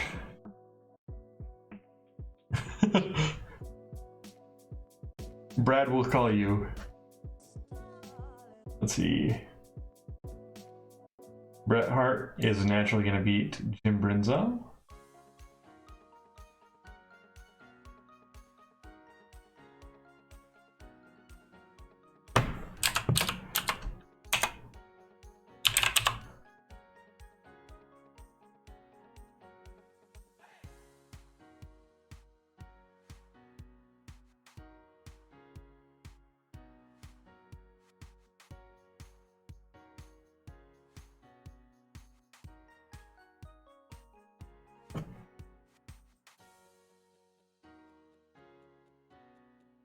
So that's 2 in this pod, 1 in this pod so far. So I think Mike Rotunda versus Barry Windham is another decent preliminary.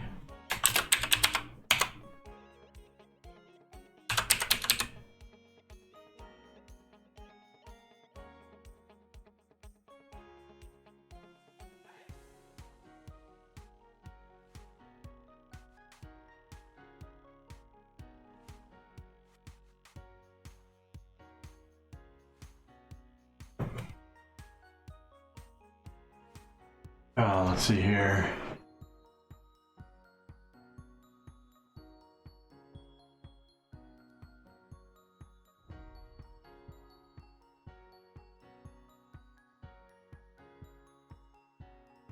Who will be Junkyard Dog's opponent? Has that been decided yet? No, it won't. However, Mike Rotunda will be getting beat down. Ooh, there we go.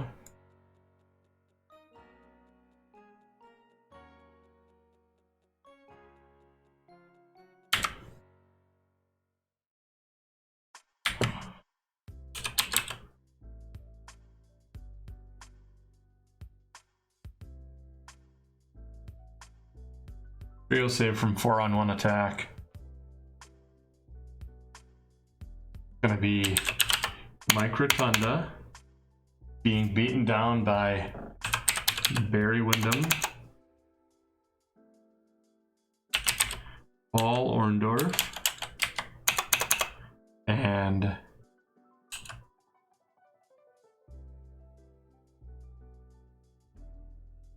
Bob Orton Jr. That's right.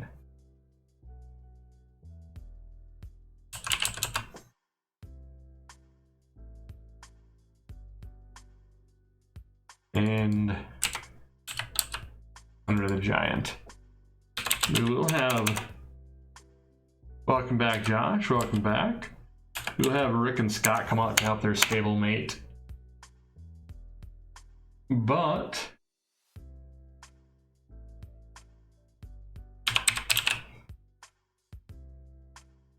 also coming out to help Rotunda is the man who will face Barry Windham next, Junkyard Dog.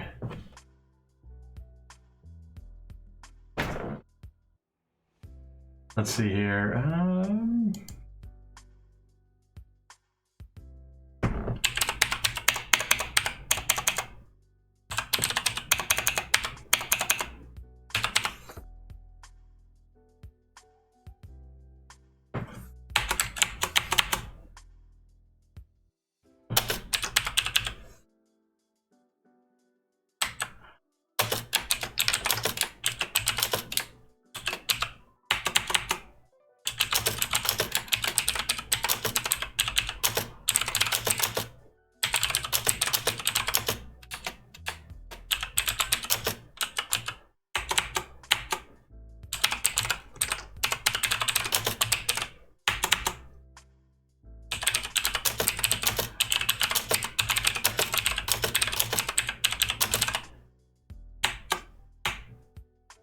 Let's see here.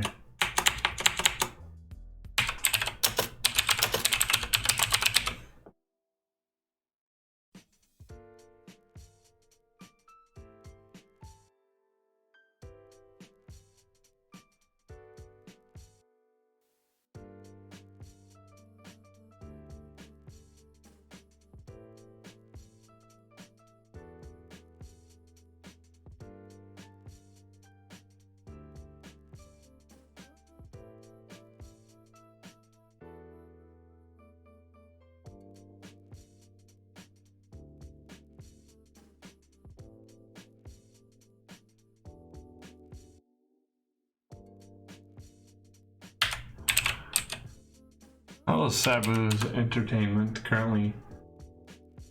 Yeah, there we go.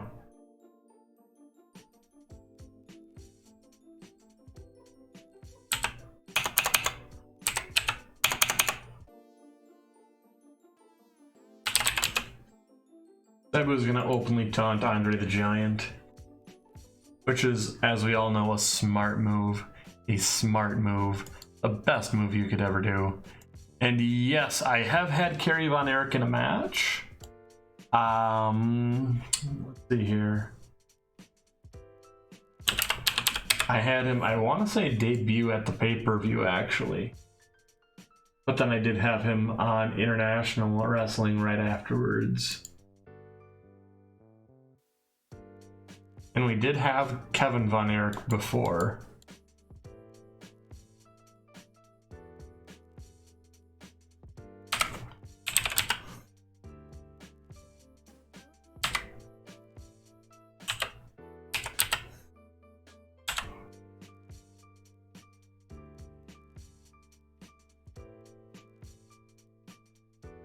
Ooh, there we go.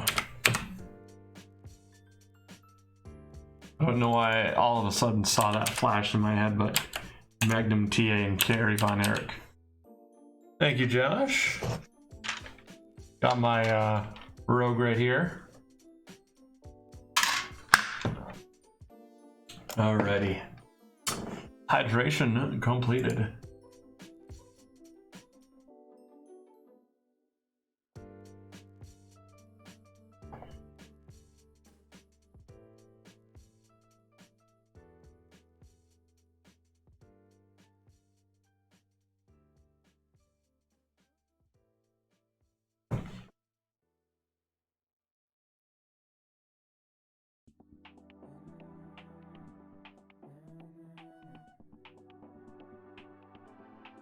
Now these guys can get a wild brawl in.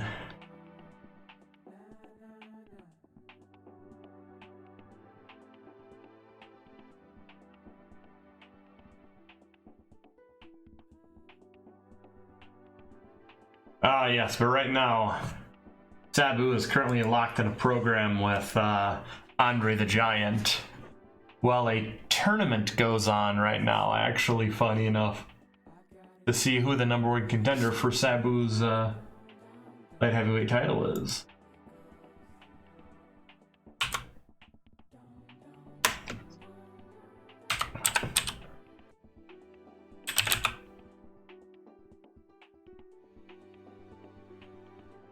Okay, so that psychology's coming up. Coming up good, actually.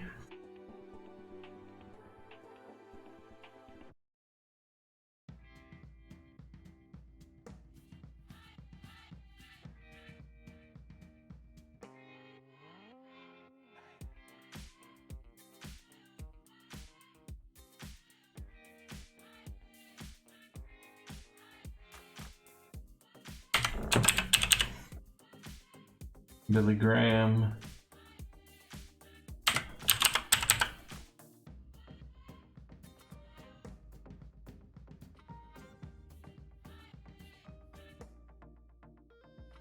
Wait, why can't we have Jesse? Now I'm confused.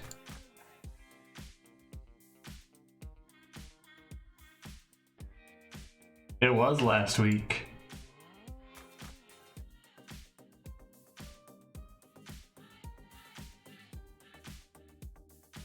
I want a high-level brawler with high psychology.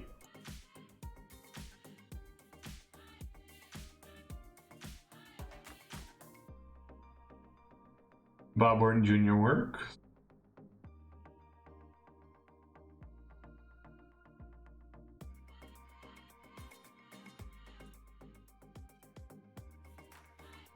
And Jerry Lawler works.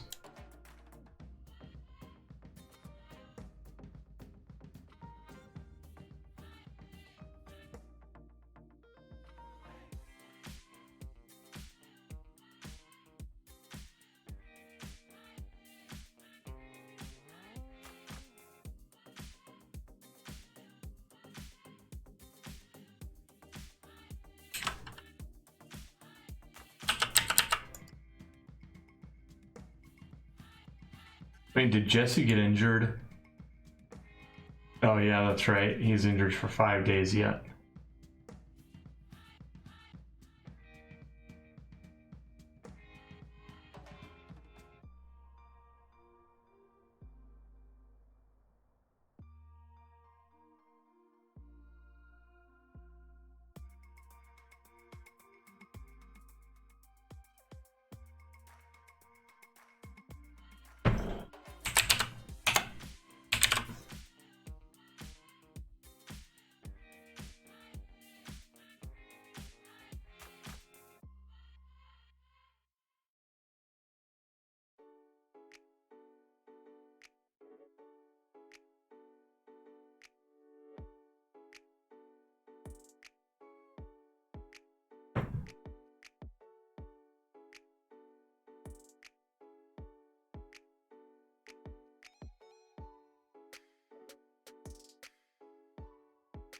Let's see here.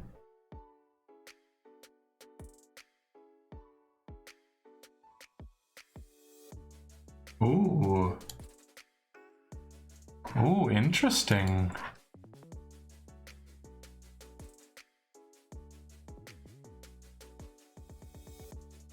I am so curious to see what y'all end up doing with that.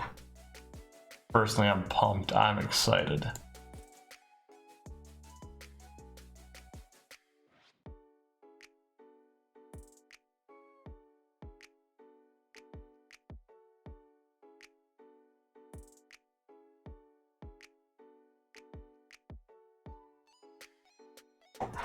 See.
Sting is gonna at the very least scout this match.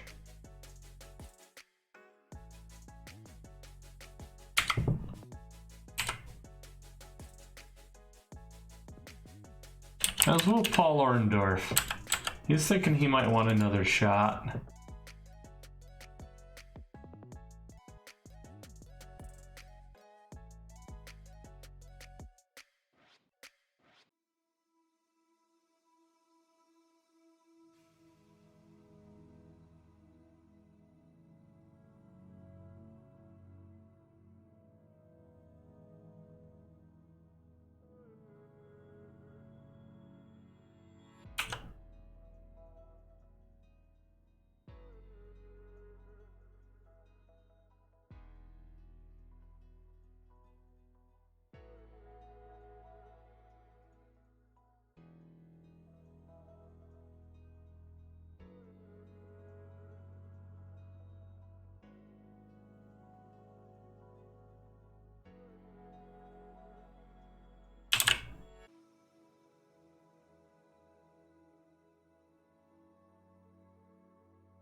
At ringside, we're gonna have, who the fuck? Yeah, Steve Williams. Just watching and waiting.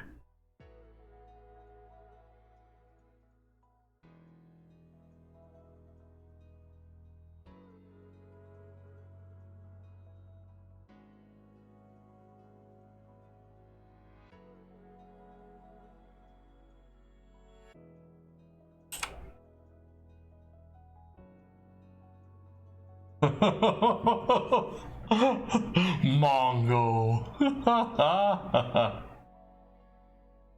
Oh, Mongo.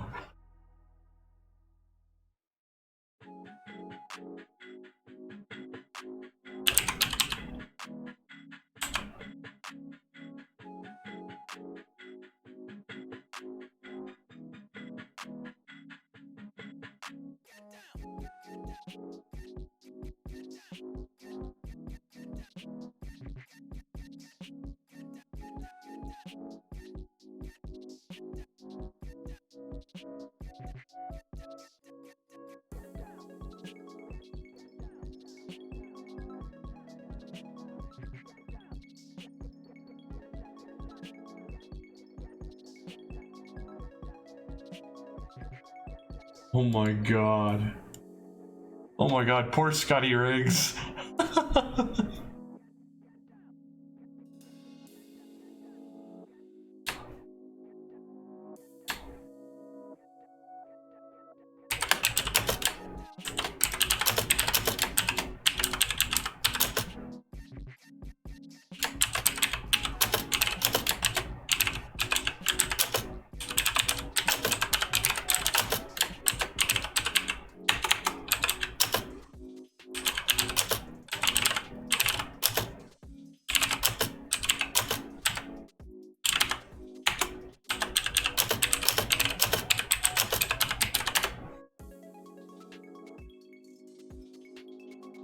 That's right.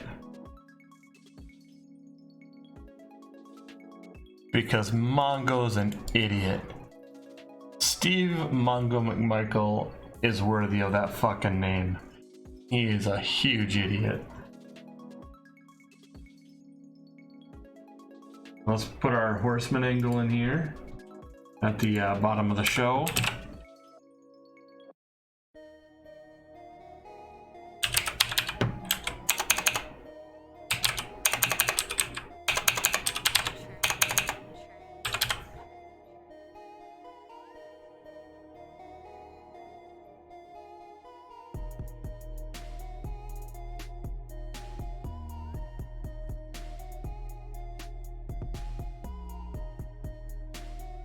Let's see here.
Okay, so we don't have as many angles on this show.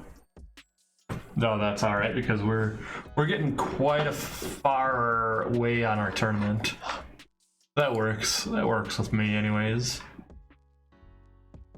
Also, I do want to go ahead and shout out Richard Wright and give you all a heads up for anyone who's not following him. He is about to go into a very interesting run, I think, with one of my mods, Mr. Jero Nellet. I also want to go ahead and encourage you guys to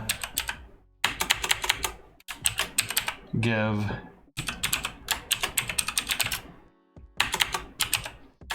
Mystic Kit, absolutely, you're welcome. Mystic Kitten Fox a follow. She is who I do my Stardew Valley co-op with right now, and she is a genuinely awesome person. Let's see here. That unfortunately didn't go off as well, but this match, aside from dropping the thing here, did go off fairly well. I can't complain. I have no complaints, in fact. After that, we have Brett and Owen Hart telling Gene that one of the Hearts will be winning the tournament. After that, we have a decent little match here between Junkyard Dog and Masasaido, where Brad Reingans accidentally hit Saito, unfortunately. After that, we have a pretty good match, bringing that up with a sharpshooter applied to Jim Brunzel for the Bret Hart victory. After that, we have Barry Windham hitting the superplex on Mike Rotunda for the 1-2-3. Following that, the Heenan family starts to attack Mike Rotunda as the Steiner brothers come down to make the save, and an unlikely ally in Junkyard Dog, who will be facing Mr. Barry Windham in the next round of the tournament.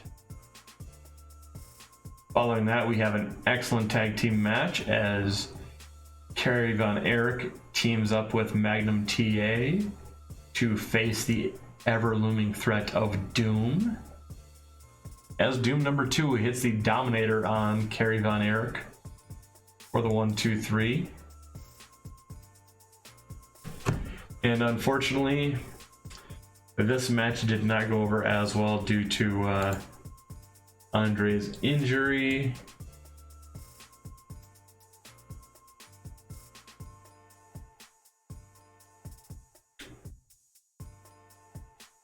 And because Hogan was also involved. Ooh, Heenan just invented a new catchphrase, which is fantastic. As he tells Sabu what is going to happen to him while directing traffic on the Hogan beatdown, with Andre chucking the limp body of Hulk Hogan over the rope at the end. After that, we have an excellent matchup as Sting and Stan Lane team up against Bob Orton Jr. and Jerry Lawler, as Sting hits Lawler with a Scorpion Deathlock. And we do find out that Sting and Stan Lane do not seem to work out as a tag team, but at least we got a high rating on that. After that, we have Coco Beware hitting a Birdbuster on Harley Race to pick up the pinfall victory. After that, we are seeing Larry Zbyszko head down to the ring for the main event as he hits a Larry Land Dreamer on Tito Santana, and the Horsemen kill their segment at the end of the show. Because, of course, Larry's kind of on an upward trajectory again. The rest of the Horsemen have kept their belts. Things are starting to turn around, according to the living legend. It's a great time to be a Horseman.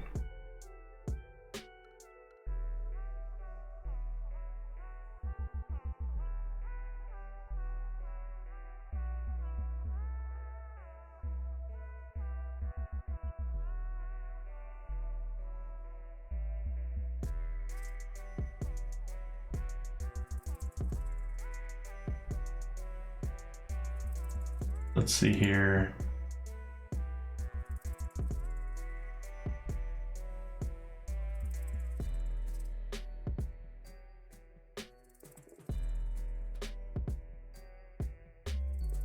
Our offer's the only one Barbarian is considering.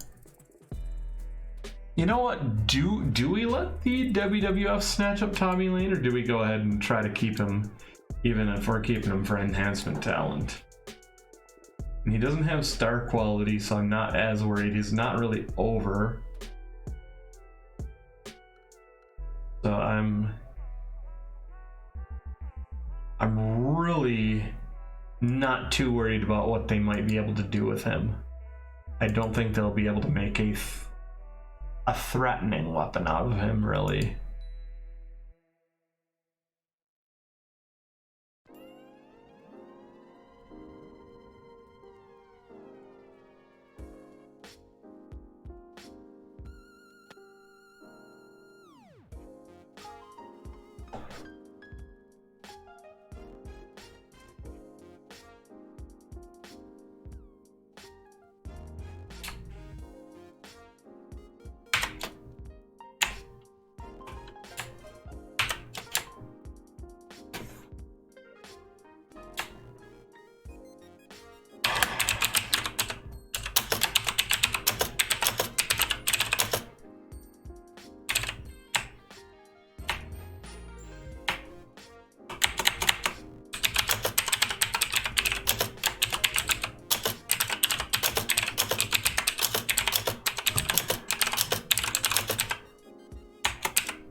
Let's see here. What do I have going on?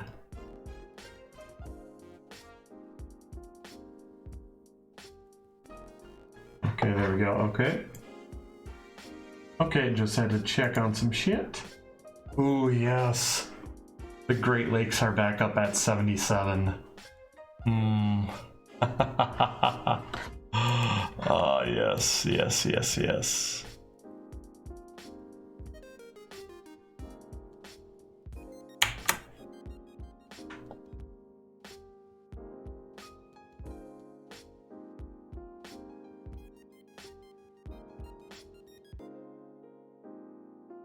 Yeah, I think we can let Tommy Lane go.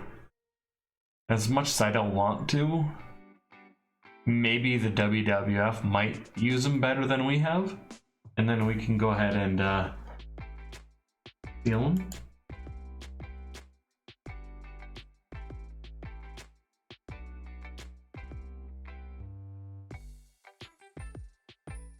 Wait a second.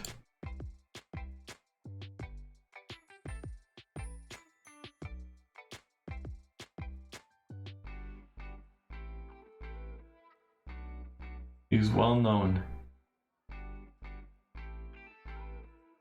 Let's see here.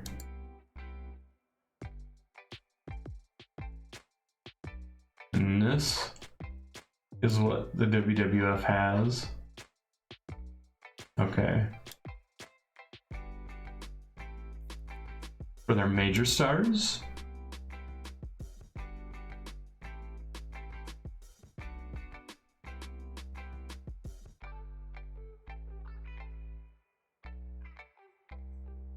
this is what they have, minus Mr. T very soon, and this is what they have for their stars. So yeah, they're down to pretty much well-known.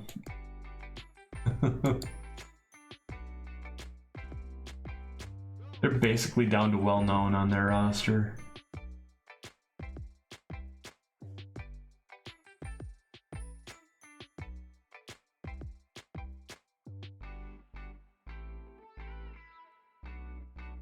Oh wow.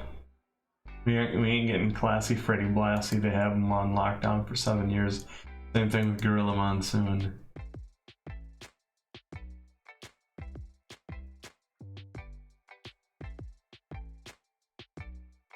I think we're only going to shortlist him to make a potential steal.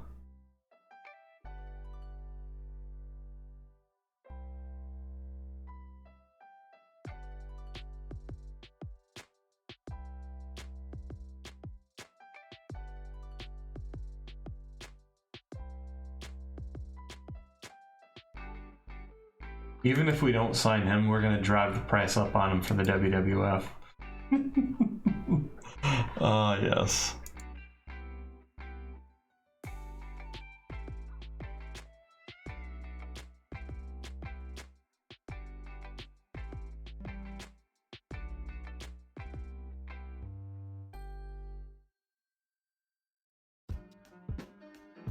We're going to bring in the Sheik for his short period.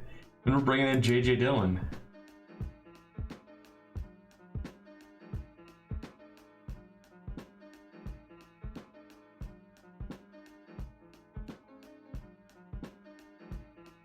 Okay, it's a handshake deal? Yeah, you guys can go ahead and put Robbie Gibson on handshake. That's all right.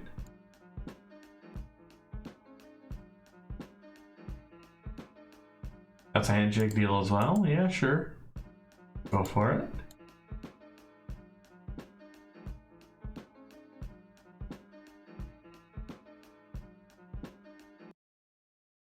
Okay, so we're really setting well in our war with the WWF. It's like a huge understatement.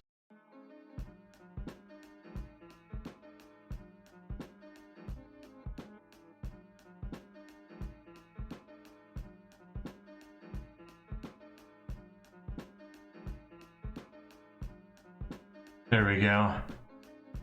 Yep, we've confirmed that we cannot do any of the dirty tricks right now.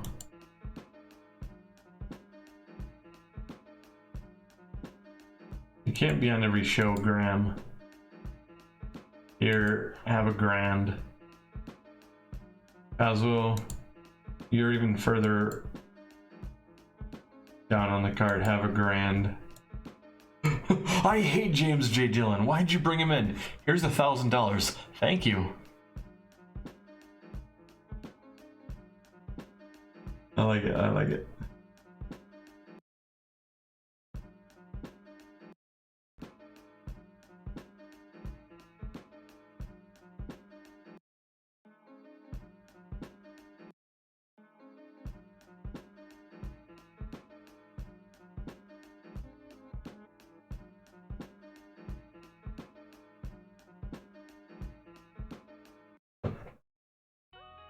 All right.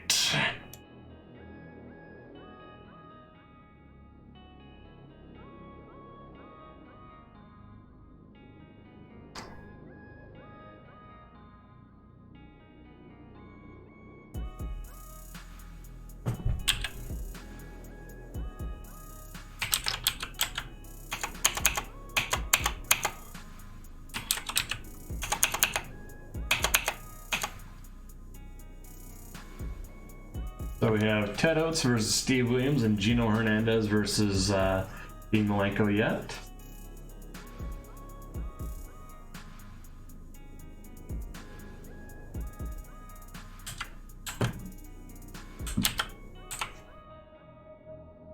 Ooh.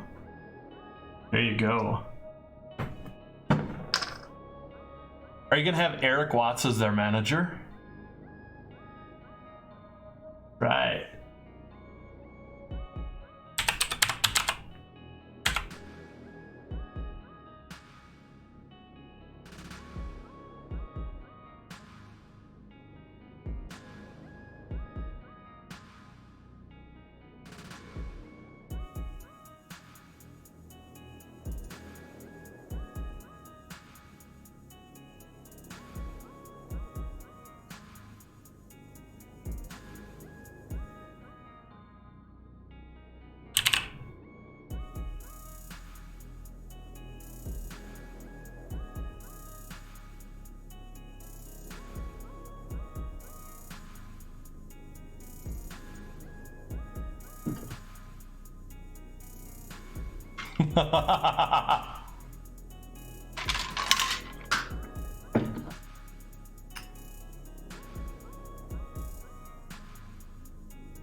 Actually,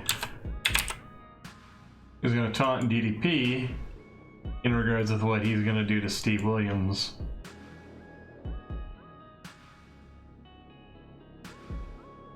We're going to give a lot of protection though to Steve Williams, so that way... Oh my god, yes!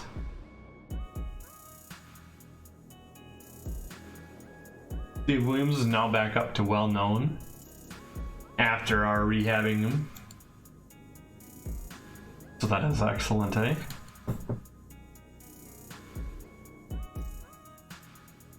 It goes Gino Hernandez versus Dean Malenko? Yeah.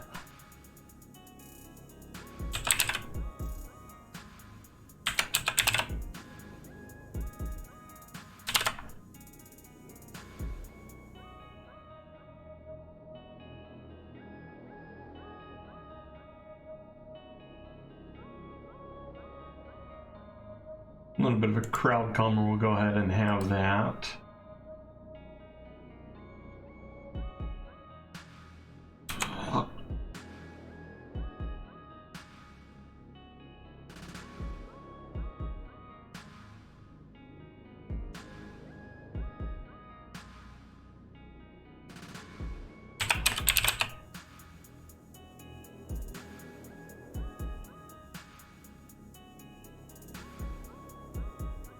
Oh wow.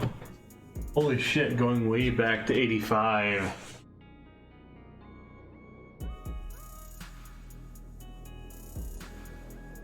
The power team, holy shit.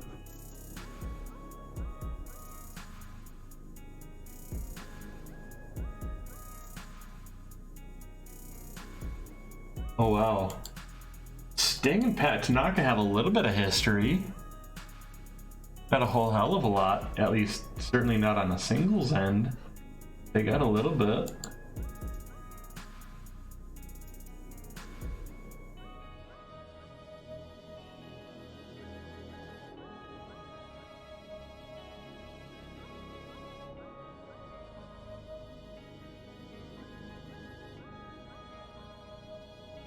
Ooh.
There we go.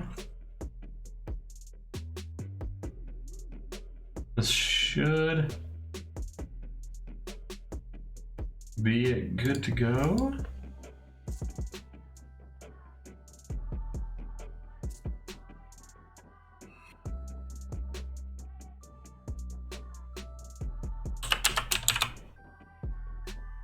Oh, damn. Yeah, you did say that, too.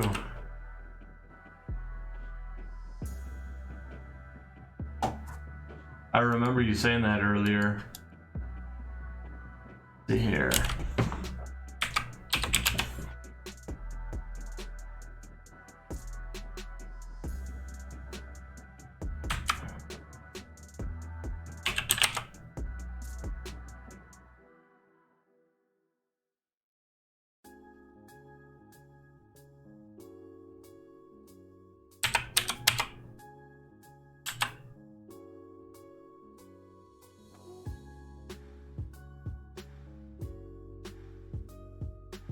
Here.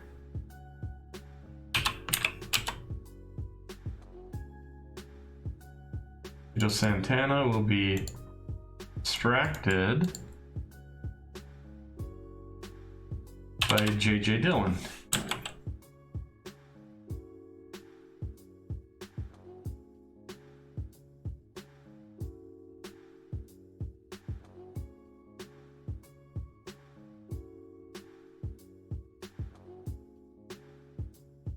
Which is going to be why the Horseman angle is elsewhere on the show.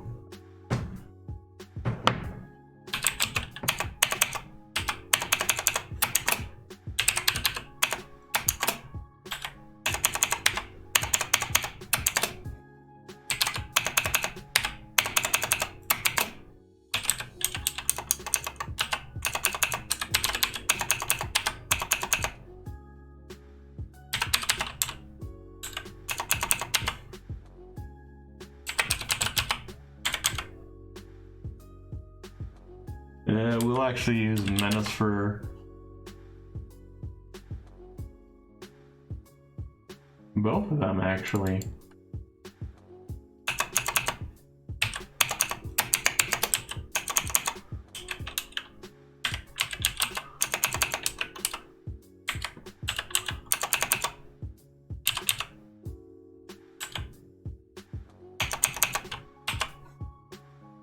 And yeah, James J. Dillon has that.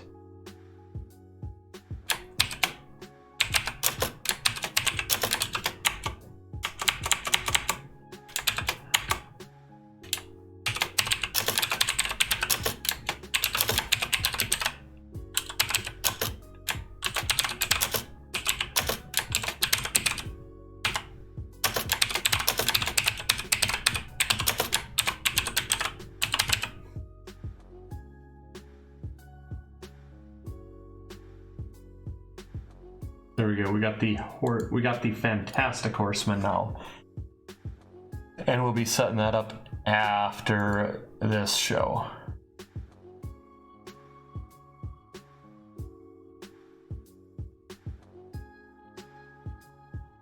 Ooh.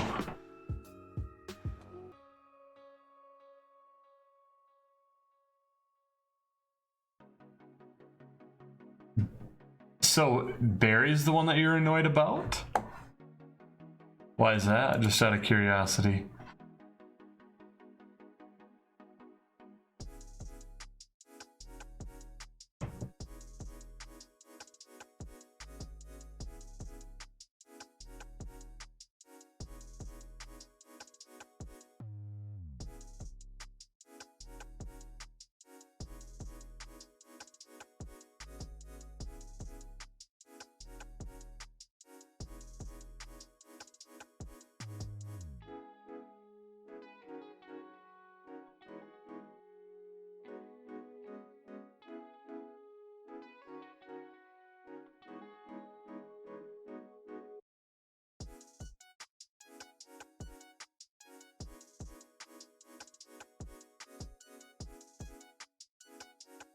That's the middle match on the card.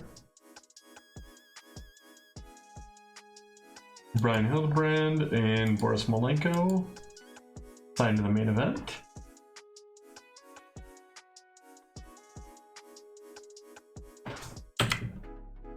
Let's see here.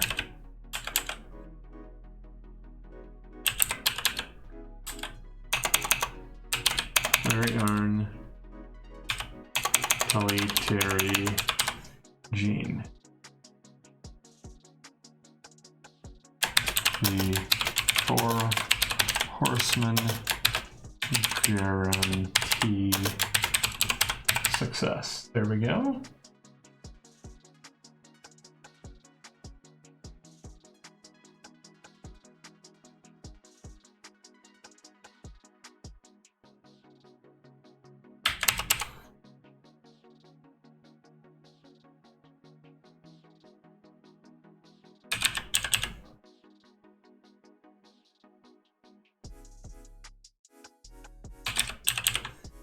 Yeah, Tully is the most over the 4 horsemen right now.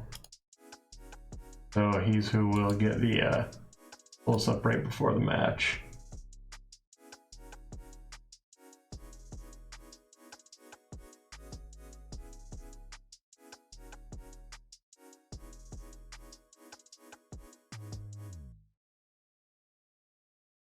Yeah.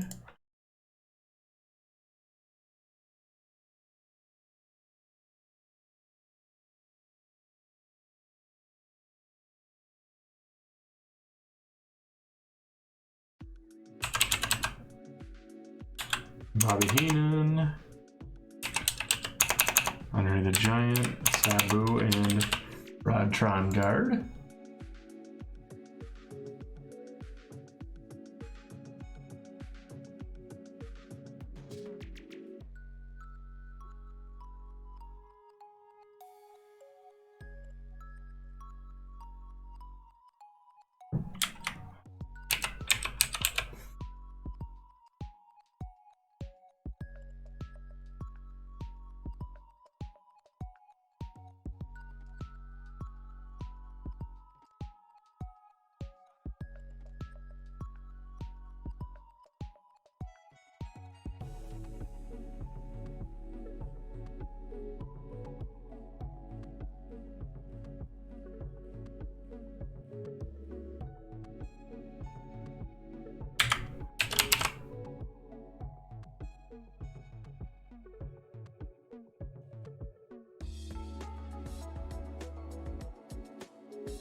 Hennig will definitely steal the belt from Sting, why not?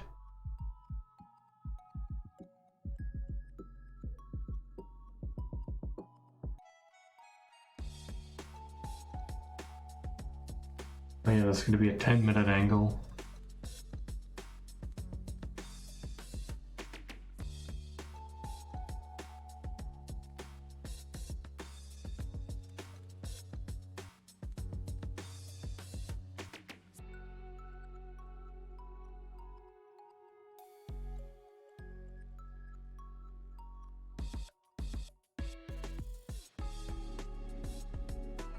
Yes, I'm sure I don't want to have that match be for the World Tag Team title, or for the World Heavyweight title.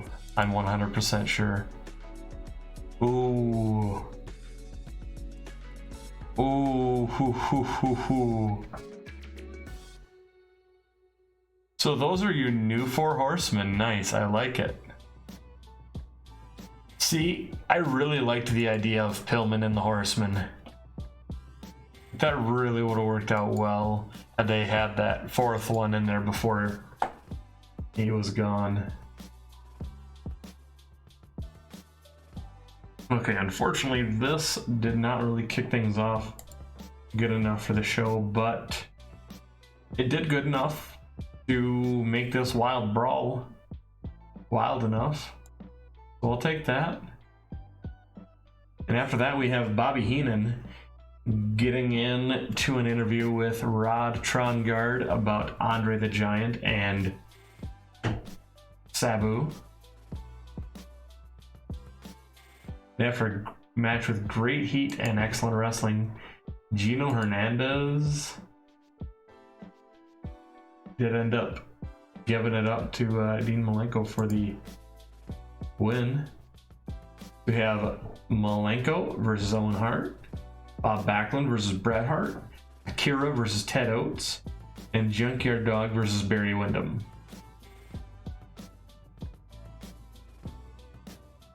Hennig goes into the locker room and steals Sting's title.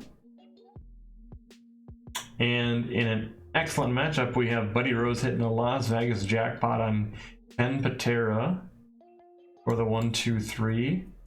After that, we have the Horsemen going on a verbal tear once again about how dominant they are and how they will not lose the gold.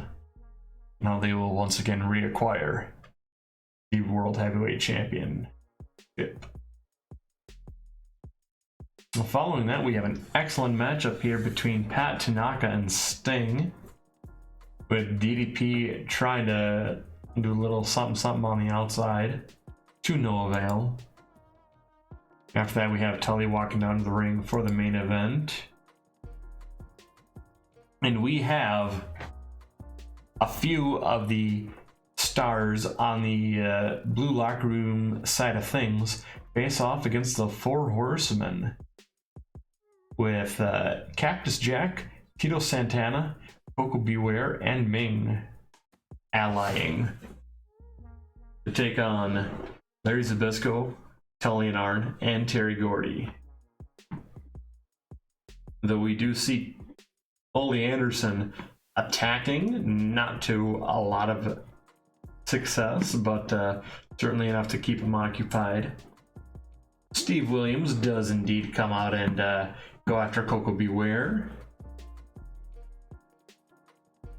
Ric Flair attacks Cactus Jack, and J.J. Dillon distracts Santana. This somehow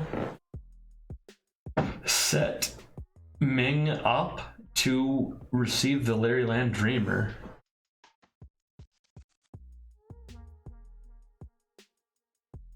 And we have Flair's Horsemen and the Four Horsemen merge alongside their manager James J. Dillon to create the Fantastic Horsemen. And we might have hit pop cap because we didn't gain a damn thing. Then again, if you go up 3, I think you're done for the month. So that definitely sounds like it.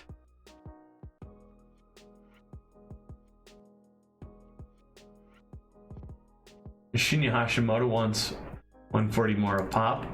I'll accept that, just for the morale.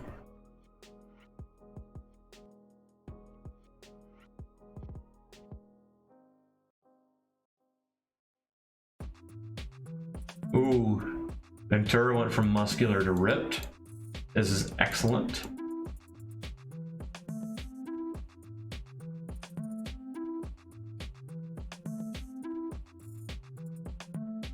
Yeah. And I keep hitting 3, usually by week 2 or the beginning of week 3. It's a curse, it's a curse.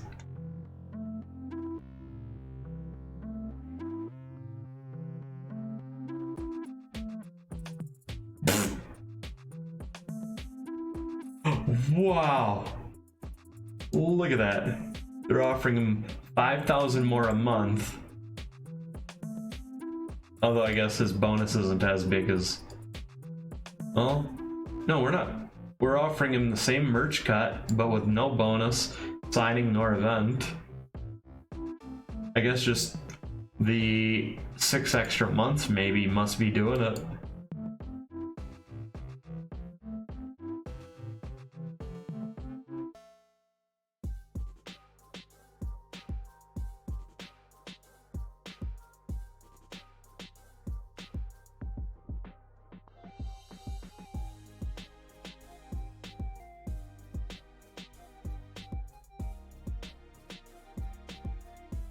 All right.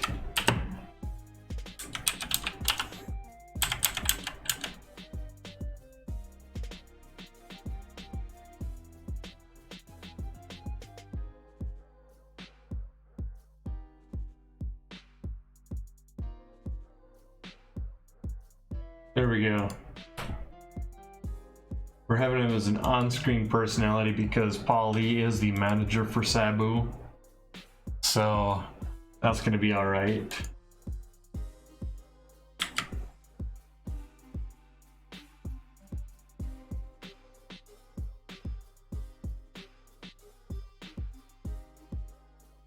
Here we go.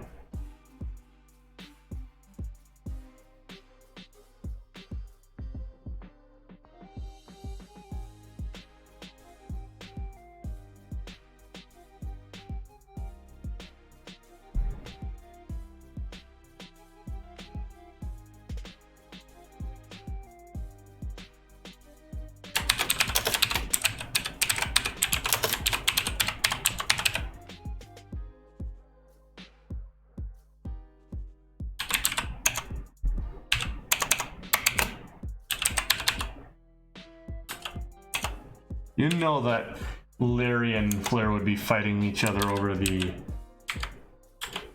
leadership role.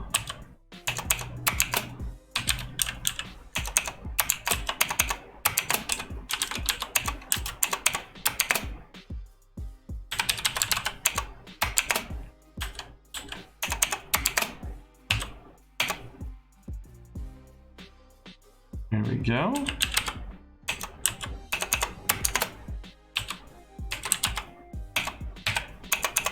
Alright. There we go. Fantastic horsemen have been created. So we got Larry Zbyszko, Ric Flair, Arn Anderson, Ollie Anderson, Steve Williams, Terry Gordy, Kelly Blanchard, James J. Dillon. Oh, what are you doing there, Brad? You're not involved? Huh. Sorry, Brad.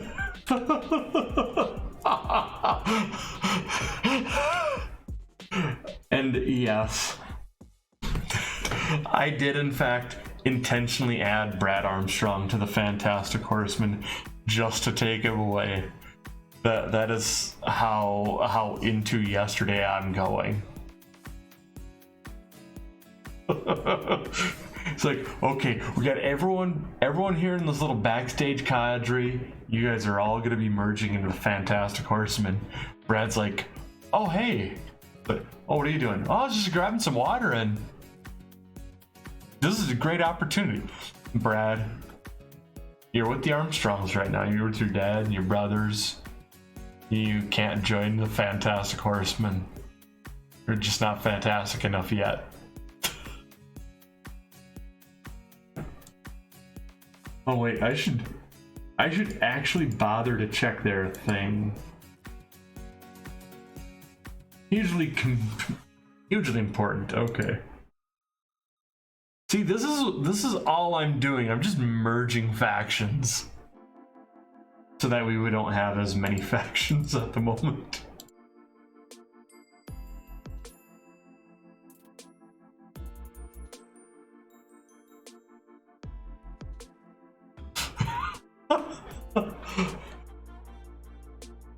Hey chat, can I get a poor Brad?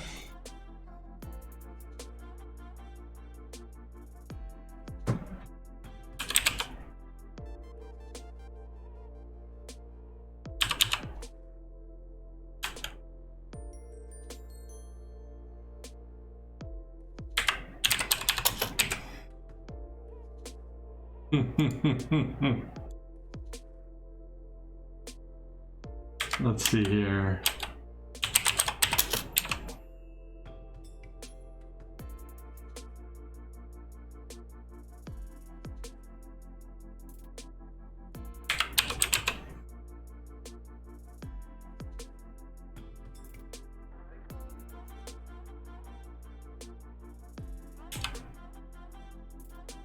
Spider Brad.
Richard, I'm gonna change that just a little bit, okay? Spider Brad does nothing and he's really sad.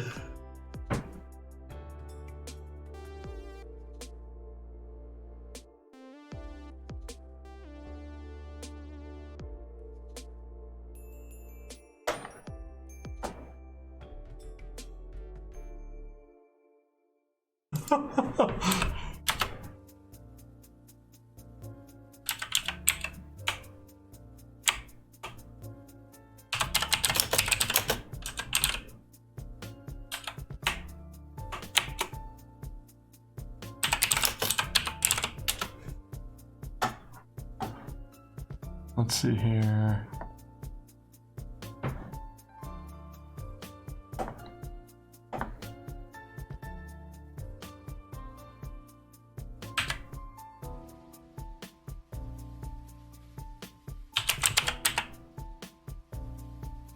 Was he not managing? Ollie? Okay, so Arn. Arn's the one person he's not on. There we go.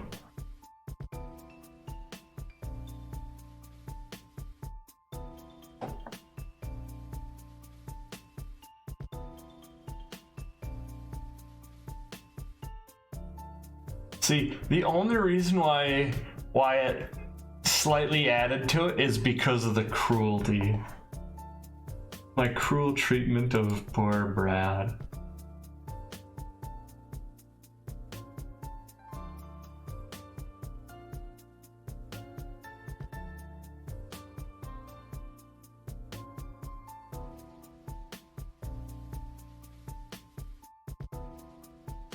Okay, Virgil. Okay, Mike Jones.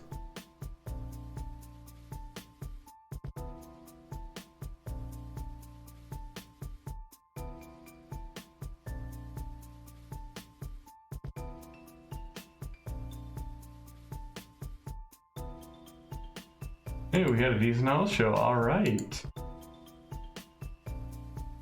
Look at that.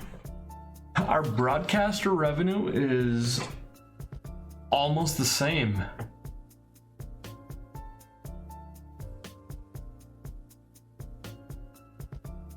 It's almost the same as last month, except for we have one full week yet. All right. We're gonna hit the next couple days here.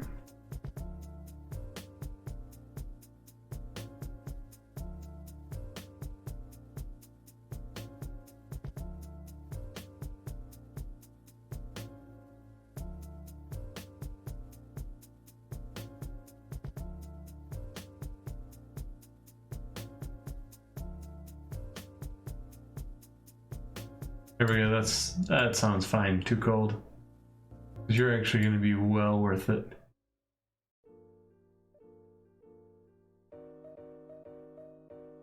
And look at that, look at that.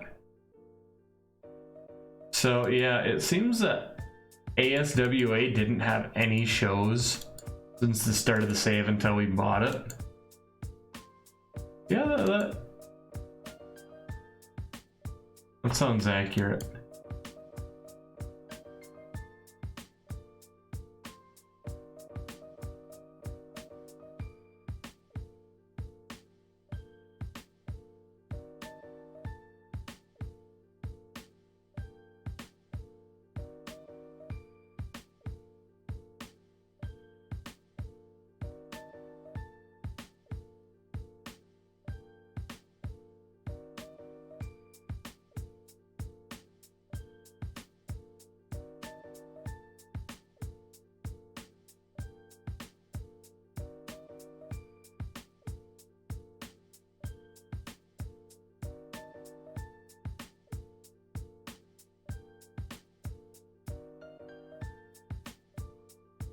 Let's see.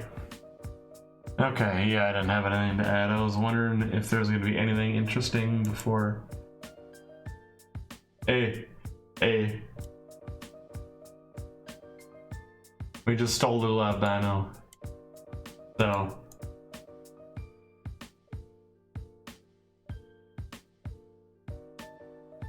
Yeah, next month, or next week, we will hit week 4, of course, as we generally tend to do.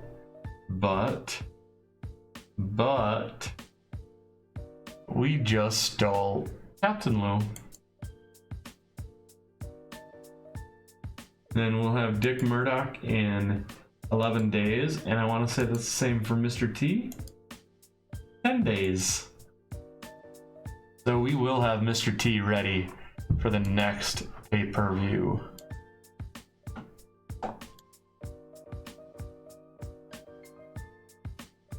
Wait a sec.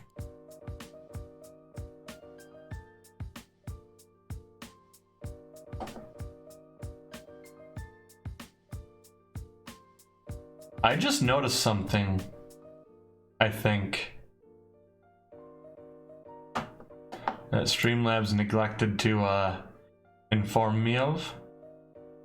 Give me un momento, por favor.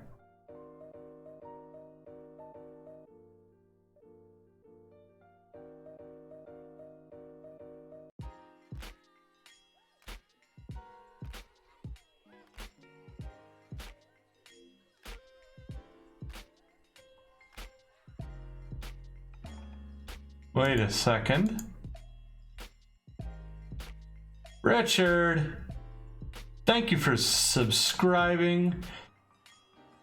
Stupid ass Stream Elements didn't inform me, and stupid ass me didn't see my awesome beer mug icon. Thank you for subscribing. Oh, I'm going to encourage his shirts to get wilder at this point.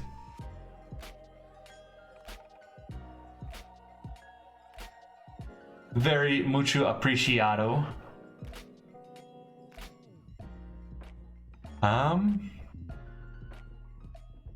And in the spirit of good faith, I'm gonna say fuck it. We're gonna go ahead and send a raid over to Rain is always heavy here. I've sometimes raided her and she's sometimes done the same back. So normally I say fuck it if I don't know ya. But hey, why not? We're gonna go ahead and give our numbers. Okay, so we got 3 out of 6 ready to raid. Looks like she's doing something called Attack on Titan. I think that's like an anime game, whatever the fuck. I don't know. I don't know shit about anime anymore. Okay, we got 4 out of 6. Let's go. I don't have any particular raid message, so just raid. Thank you again. Adios.